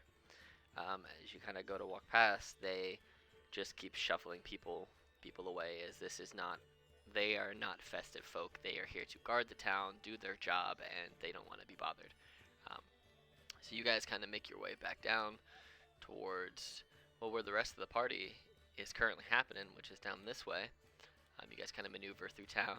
The horizon back tortoises are back, and they're trying to get more people to ride on the back of them. And you see Greenie, the one tortoise, scowls at you as you walk by, and you swear it almost laughs at you. I am so close to casting Dissonant Whispers on this bitch, man. A giant So tortoise close. just goes into the water. You guys make your way back here, and the sun is starting to begin its setting a little bit, so it's starting to get a little dim. It's like later in the afternoon. It's about 6:30, 7 p.m. So there's probably time for another game or so if you guys are so inclined. Does anyone feel like swimming? I'm gonna pass on swimming. Swimming doesn't sound that fun. I'm not very good at swimming, but I would think I would like to try. Why not? All right. You guys can make your way down to the docks. And at this point, Naf, I'll say that you have kind of made your way as the sun's starting to set a little bit. You make your way up into town. You don't see your party, but your horse is still there. You guys see Tendon just kind of tied to a tree and just kind of enjoying some water, enjoying their time. I will pat the horse. Yeah, And I ask think we all it, have to go stop "Where and is pat the horse Nuff? on our way." Where is Nuff? Here. There's Tendon. He's huge. There's Tendon/Ted. I'm asking Ted, where is Nuff? Ted just says, he went to see the neighbors. Oh, And then do he you goes know, back is to, he coming back? probably. He's never left me alone before. Do you think he would want to swim? No. Wait, is he talking to a horse? Yeah, I am. I'm totally making horse noises right now. He doesn't like to swim. He's not good at What it. about I don't know. What about this maze for fun? Do you think he would do that? I think he went to buy stuff. All right. Do you need anything? Do you want to pick up my poop? No. Oh, then no. Not All to right. pick up my poop. Is there actively poop behind him right now? Yes, there's a pile. Naf would pick it up. This is why I like Naf. Would he pick it up, or would he like prestidigitate it away? I don't know, Naf. How do you clean up after Ted? Listen, man, I'm a good horse owner. I I mean, carry a shovel. I can certainly use, a gust cantrip and Oh, eventually that- push it out into the water. Or make the We don't, horse- we don't stay in many places for long, so I kind of just let them do the do, and then we leave. If you want your poop somewhere else, I will move your poop somewhere else. So I will just essentially air sweep it down into the water. Ted looks at you as he's drinking from the water that you're trying to push poop in. Just actively and he just gives you this look like, don't put it there. I'm drinking He's here. a Okay, horse. fine. He has 2 brain cells. He does. It's right next to the water. That. Alright, so now if you make your way up to the shop, what Hmm. components are you looking? I am looking for, as we discussed in the break, small,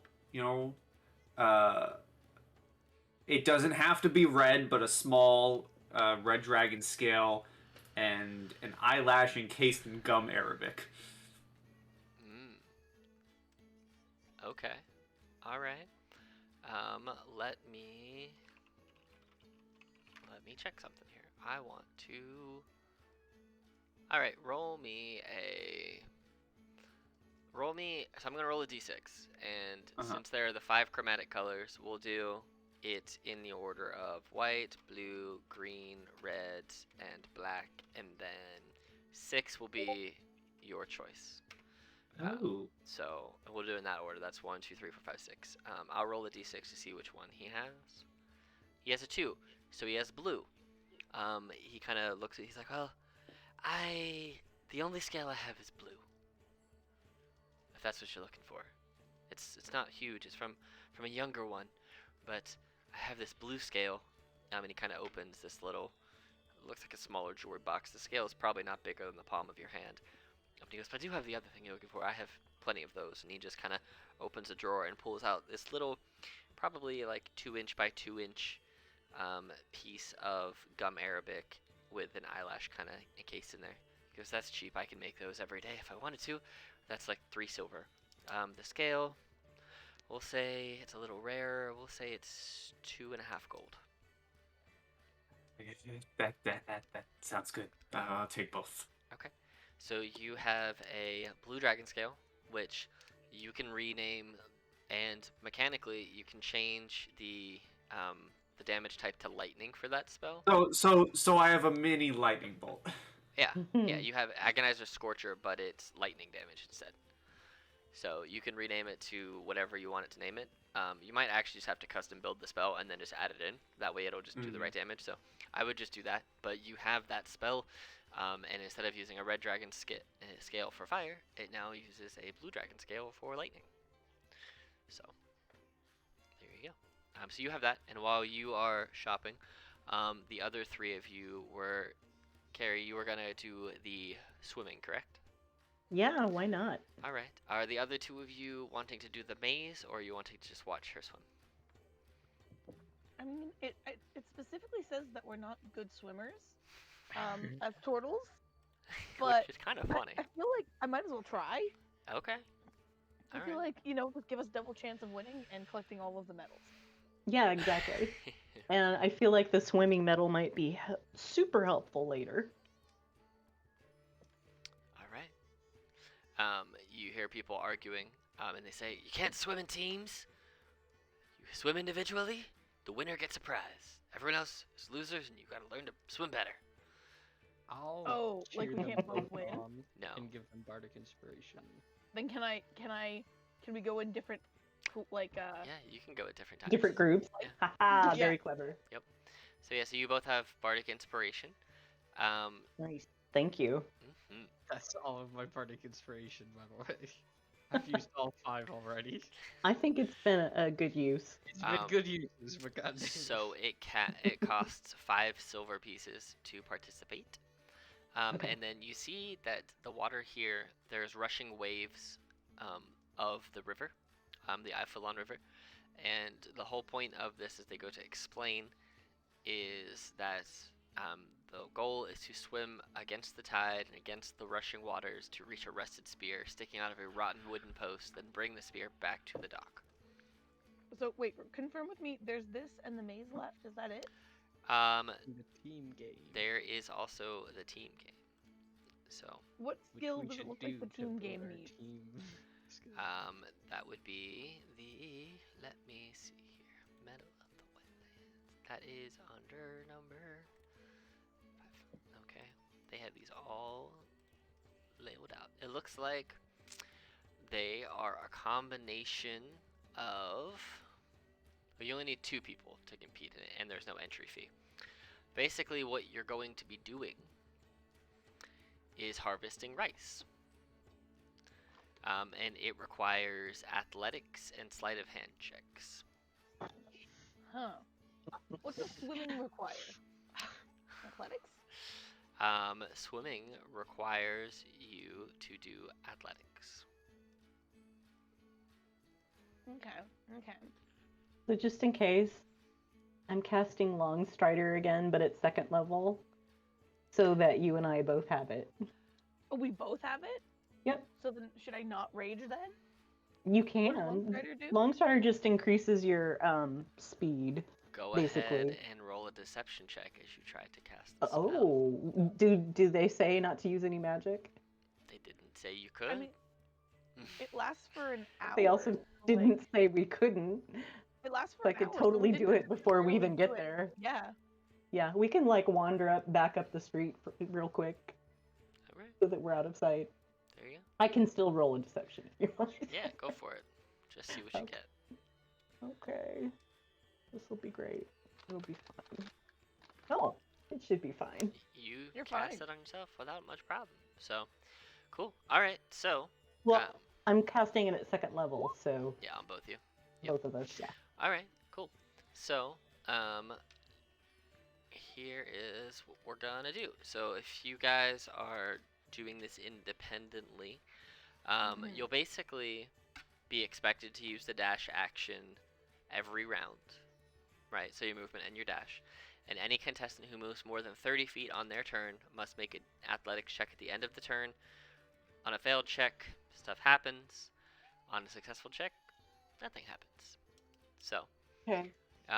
and there are 3 other people who will be racing against you.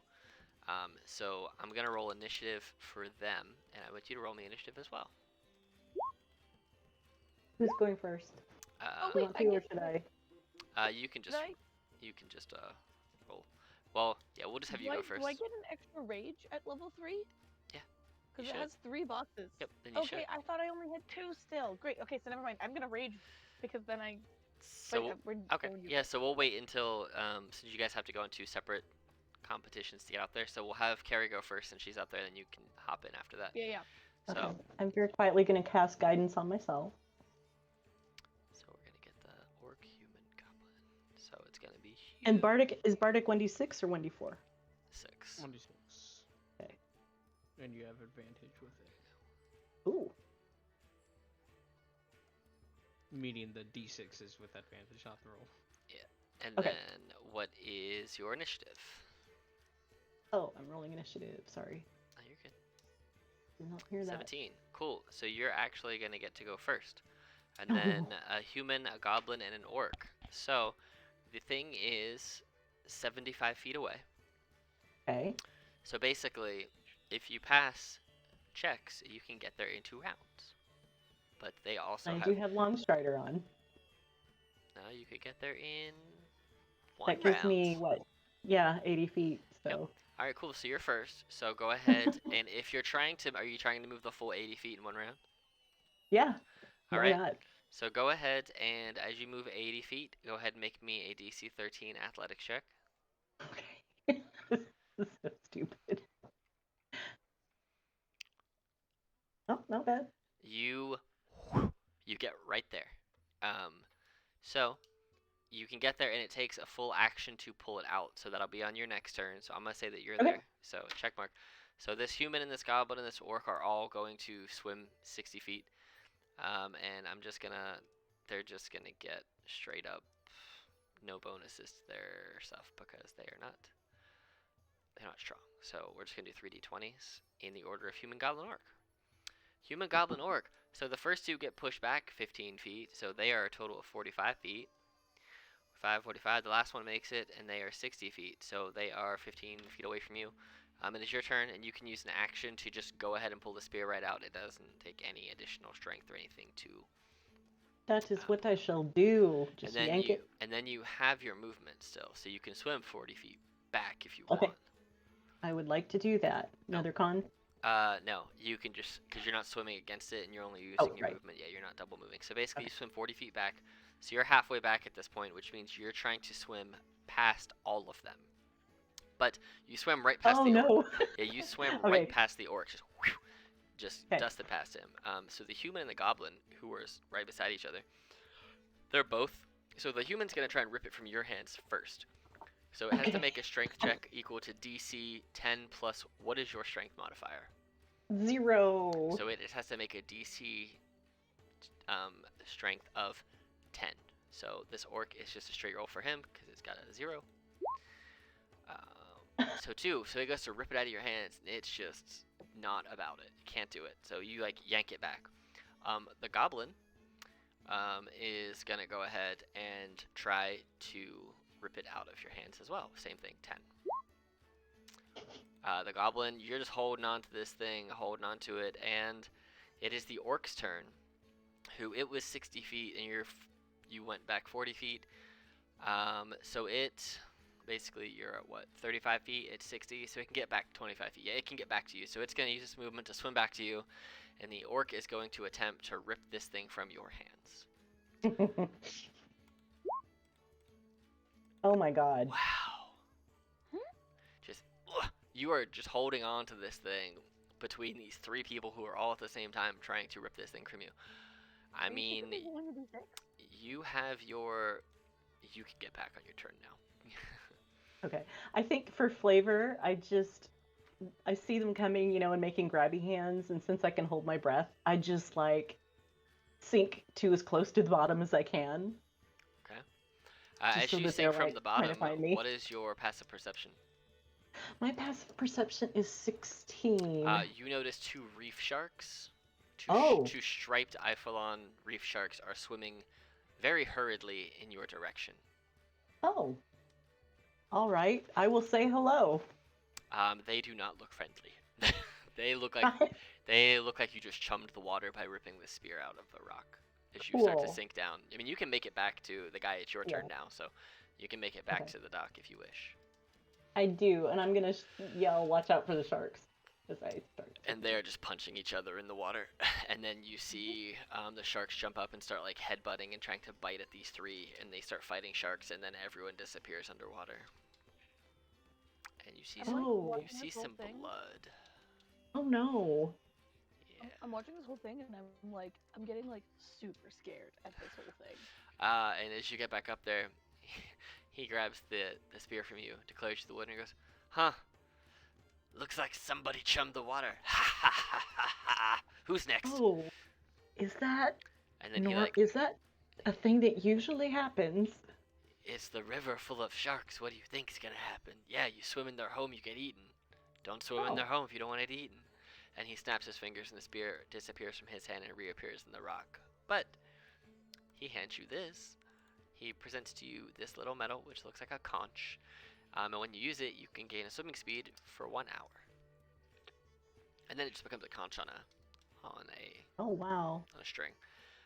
He looks over and sees you standing there. Oh no! He goes, "You trying to get in and get on the swimming?" She's like shivering and like terrified. He's like, It's just- all right. It is all right if you don't want to. I don't know if I would have if I had known about all the sharks.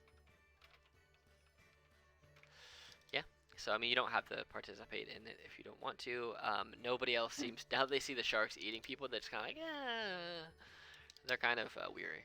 About at this point, though, you do see Naf return. Yeah, she's just not angry enough at the situation to do it. She's just scared. That is... If she was angry, she'd be totally fine. She should have come to this after the other thing. Alright. Yeah. So, you guys... I return. I see the blood in the water. I shrug, like, yeah, I'm used to this. Oh, bravo. Alright, well, you guys are all back in the general same group as each other now. So, you guys see all of each other. You see the sun is starting to set a little bit more now, so there's probably enough time for one more game.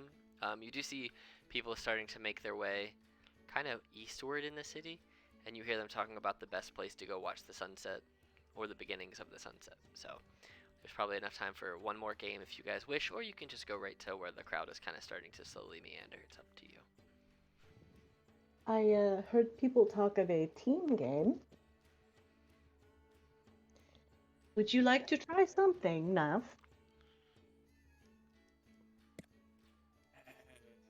I'm not much of a games person. I think I'm just gonna go see that sunset. Not even one game. Come on. We can do a game together. You know, you gotta go out of your comfort zone if you want to grow. No, I'm gonna stay in my comfort zone forever.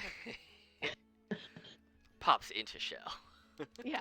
It's comfort. Water is definitely not my comfort zone. I look at Not Greedy even and a I'm little like, bit. I'm already out of my comfort zone. I'm with you three. Too many people for my liking. Okay. You don't need to do any games, I guess.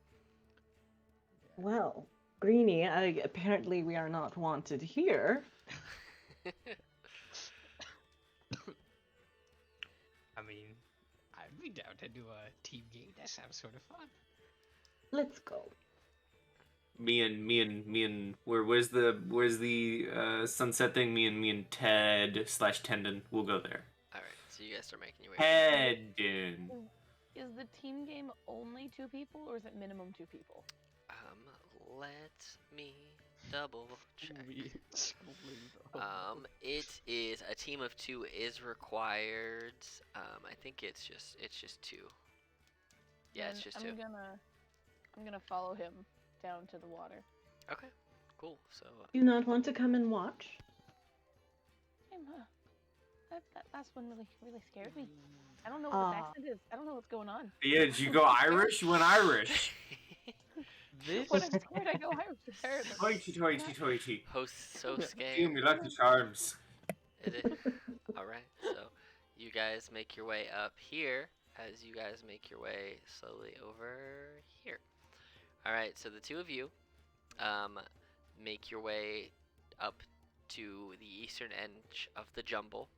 You see that the docks up there, they're more of like docks that are like in a swamp more so than like on the water where you just were. You see that the docks rise upward from the river to run alongside wooden shacks built on stilts, casting crooked shadows over the wetlands below. Some areas of the wetlands have been cordoned off to create rice paddies, which are now ready for harvest. Blue and green banners wave over one end of the docks where 2 elderly goblin farmers preside over the contest. You know how it goes, one hollers out in a ready voice. First team to harvest the rice from their section wins.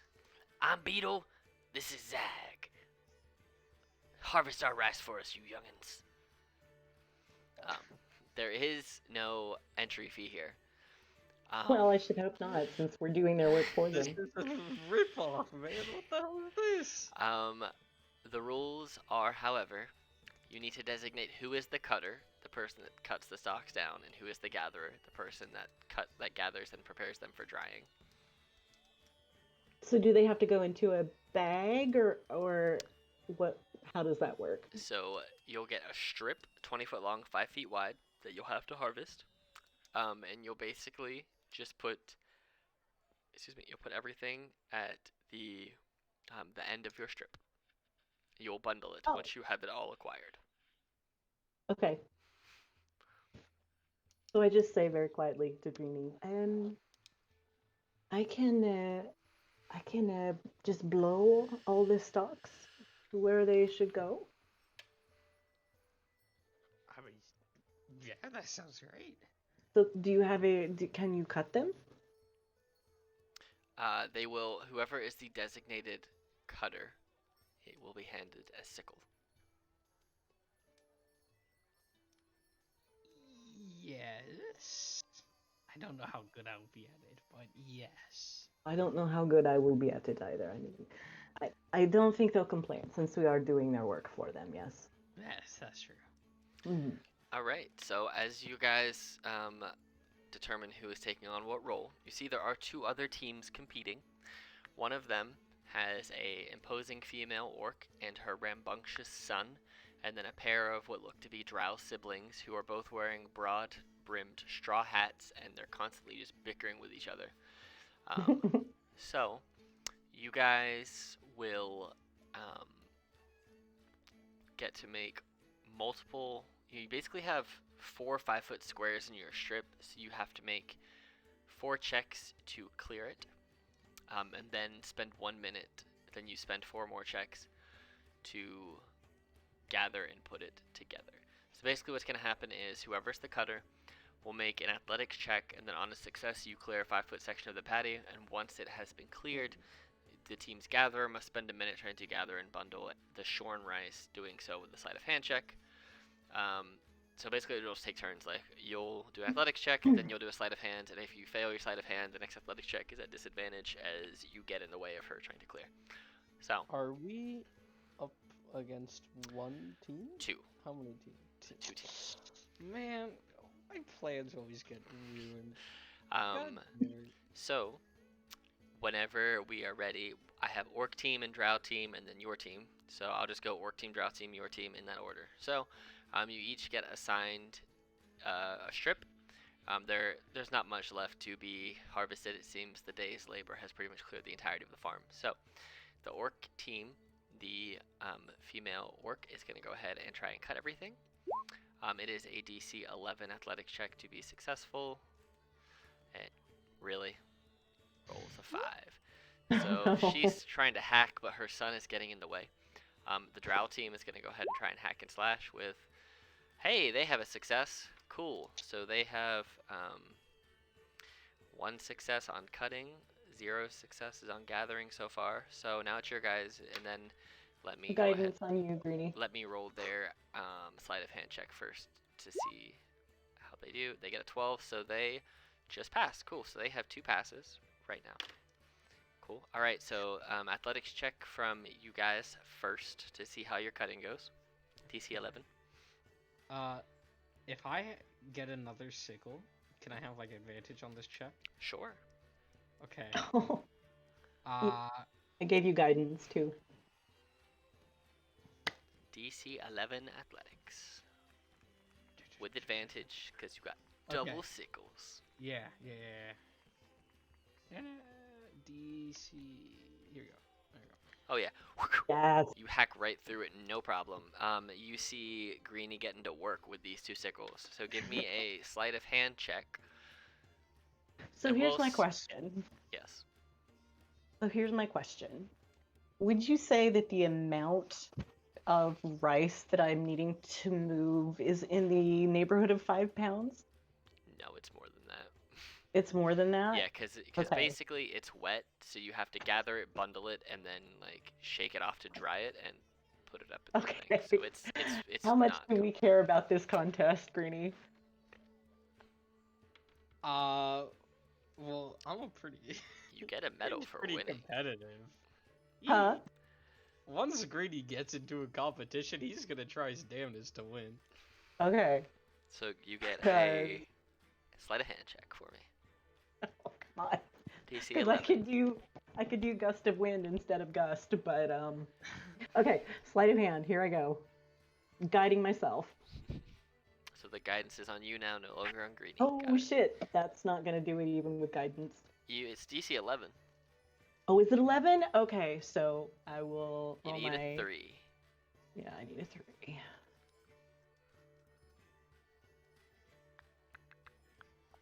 And that's a 1.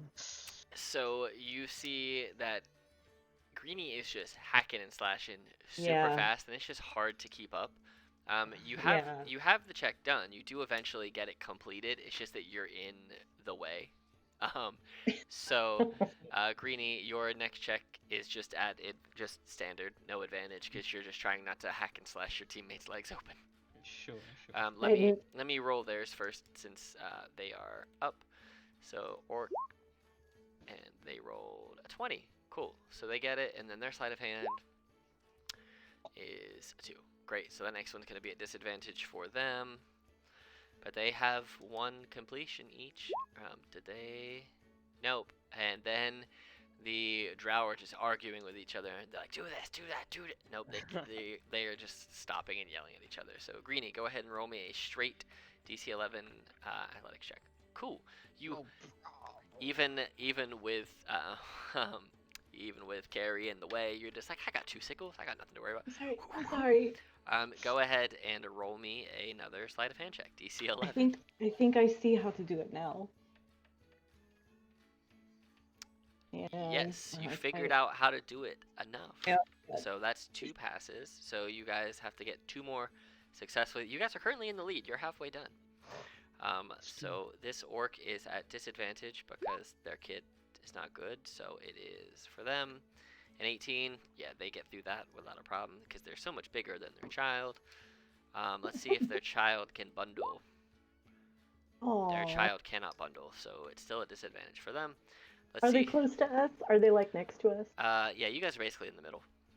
I'm gonna pat the kid before it takes its turn and give the kid guidance. As you pat the kid, the siblings are still arguing, and they at this point have dropped their sickle, and they are just punching each other. Greenie, go ahead and roll me an athletics check with advantage because you got 2 sickles and no disadvantage.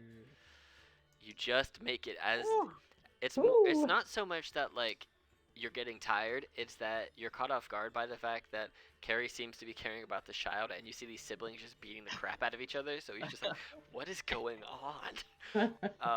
So Carrie, go ahead and roll me another sleight of hand check. Okay. Oh no. Using my guidance. Well, you Or got did that make it? What was our... It's 12. Okay, So cool. whenever you cast guidance, it's concentration on whoever you put it on. So the kid still has it, unless you Oh, take it okay. off the kid. I Yeah. can't. Yeah, no, that's fine. So, well, the kid, the parent has this advantage from the kid from last time, gets through it because she's used to her child my- disappointing her.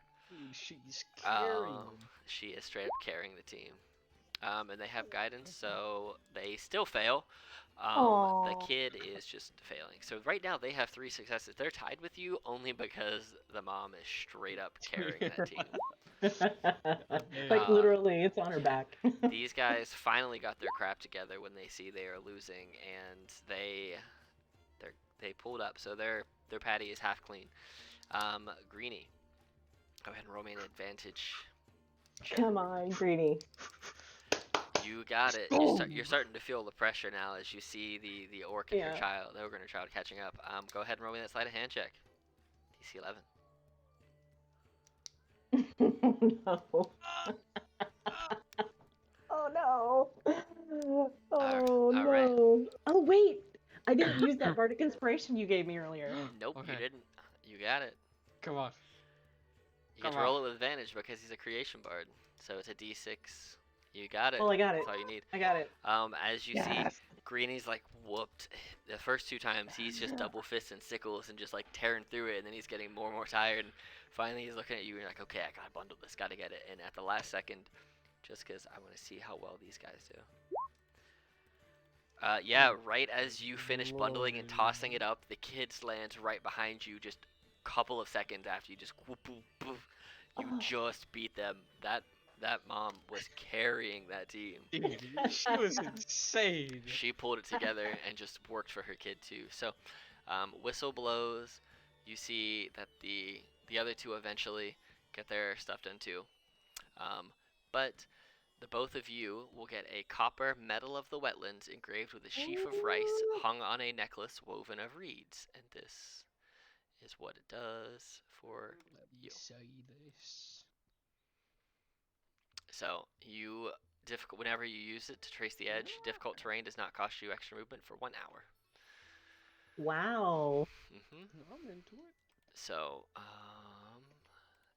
I'm basically, what I'm doing is once I show everybody what they are, I'm just putting them in the journals of the people who actually have them, so you don't get confused who has them and who doesn't. So, you'll see that, Oh, thank you. yeah, you'll see that in some journals, like in Ono's journal, there should be 4. Yeah. I Yeah, have so you 4. should have 4. You should all have, yeah, a couple of you have, you all have a wit one, and then Carrie has conch and wetlands, and Greenie has wetlands. But you guys eventually make your way, once this is done, down this way, and you guys all. Can I, right before we go, Mhm. can I, like, is this kid kind of little? Are they? He's like a 13-year-old, 14-year-old. Oh, 13, okay. Never mind. Teenagers, fuck them. So you guys make your way with a larger group of folks, kind of just down this way in general, to these black basalt little islands, and you can see that the black basalt islands rise in jagged ridges from the water of the Afolon River. And you see that people here are mingling, chatting, and watching the sun start to kind of set over the river waters from the peaks of these islands.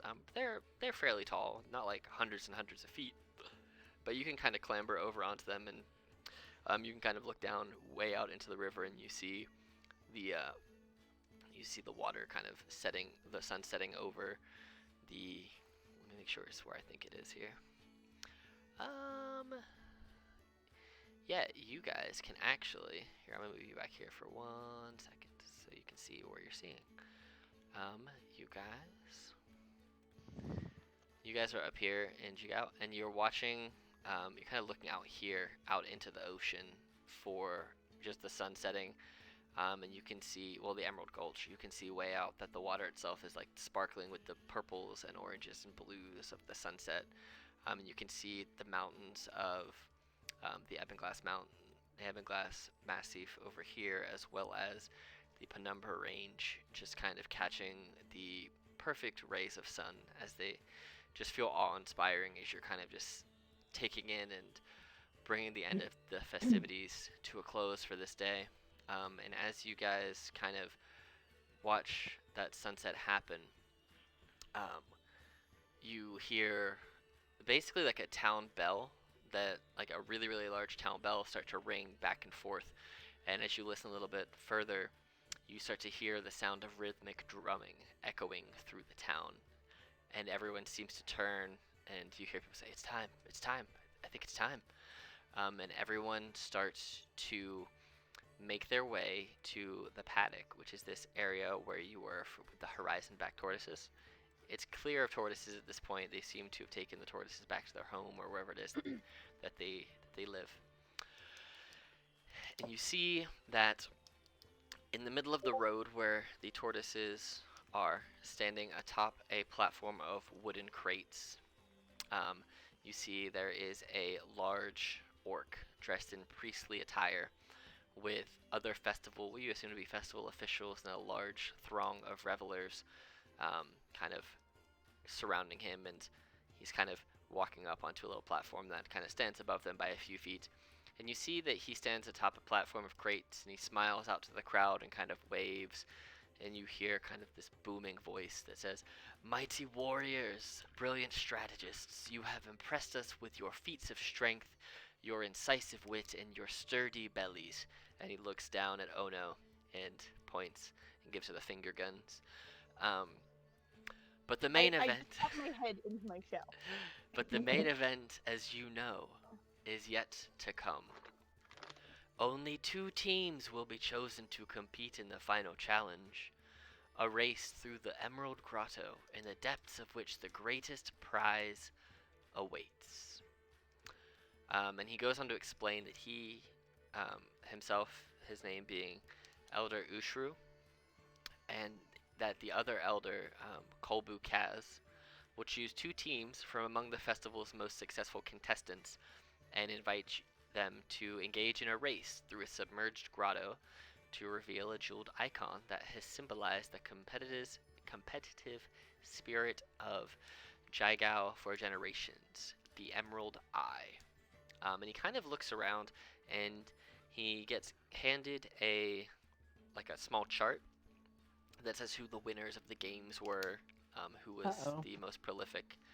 And you see that he looks down at the tortoise who has her head withdrawn into her shell, and points to you, and then seeing the others around her, meaning Greenie, Carrie, and Naf, he kind of points to all of you and waves. And then when Ono's like, no, you see that he kind of points all of you out, and the crowd starts cheering and clapping and kind of urging you to go to stage as he brings you up.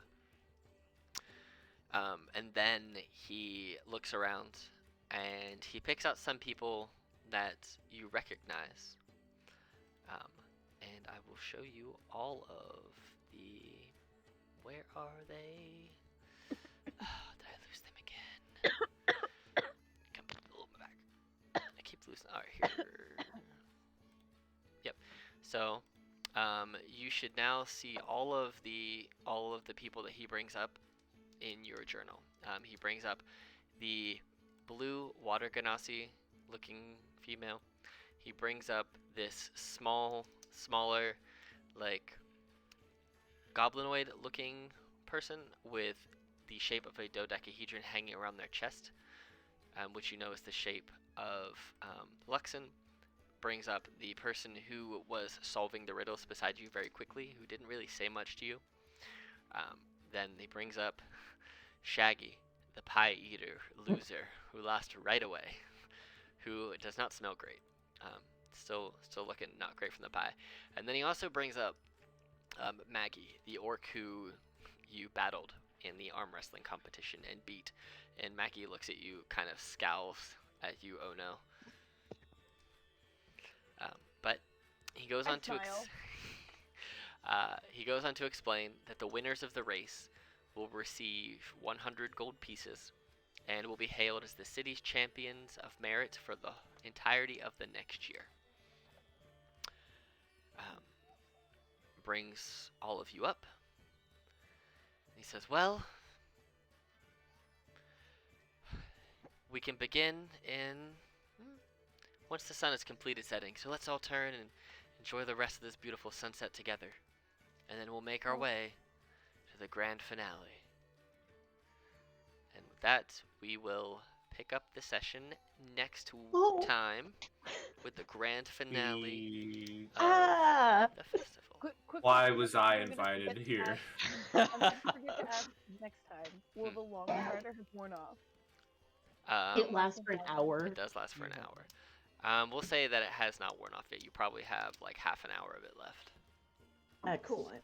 Nice. Cool. Also, I don't know if you caught it earlier when I did it, but I made the new spell and I named it this. Lightning Flash. I like it. But I personalized it. Yay. Nice. Nat's Lightning Flash. There you go. All right. Did Well, you see my roll, Alex? yeah, I did. It was hilarious.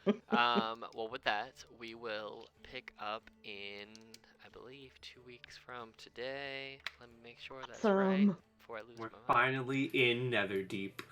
That was so fun. Well, you're in Oh. Jigow. So much Oh, fun. Yeah, we're in I was not Jigow, but we're expecting a into festival. Netherdeep. Yes.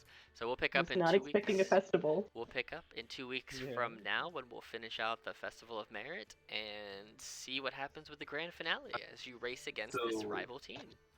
Is that the 2nd or the 9th? 2 weeks from now, which would be the 2nd. So, Okay. all right. Well, until then,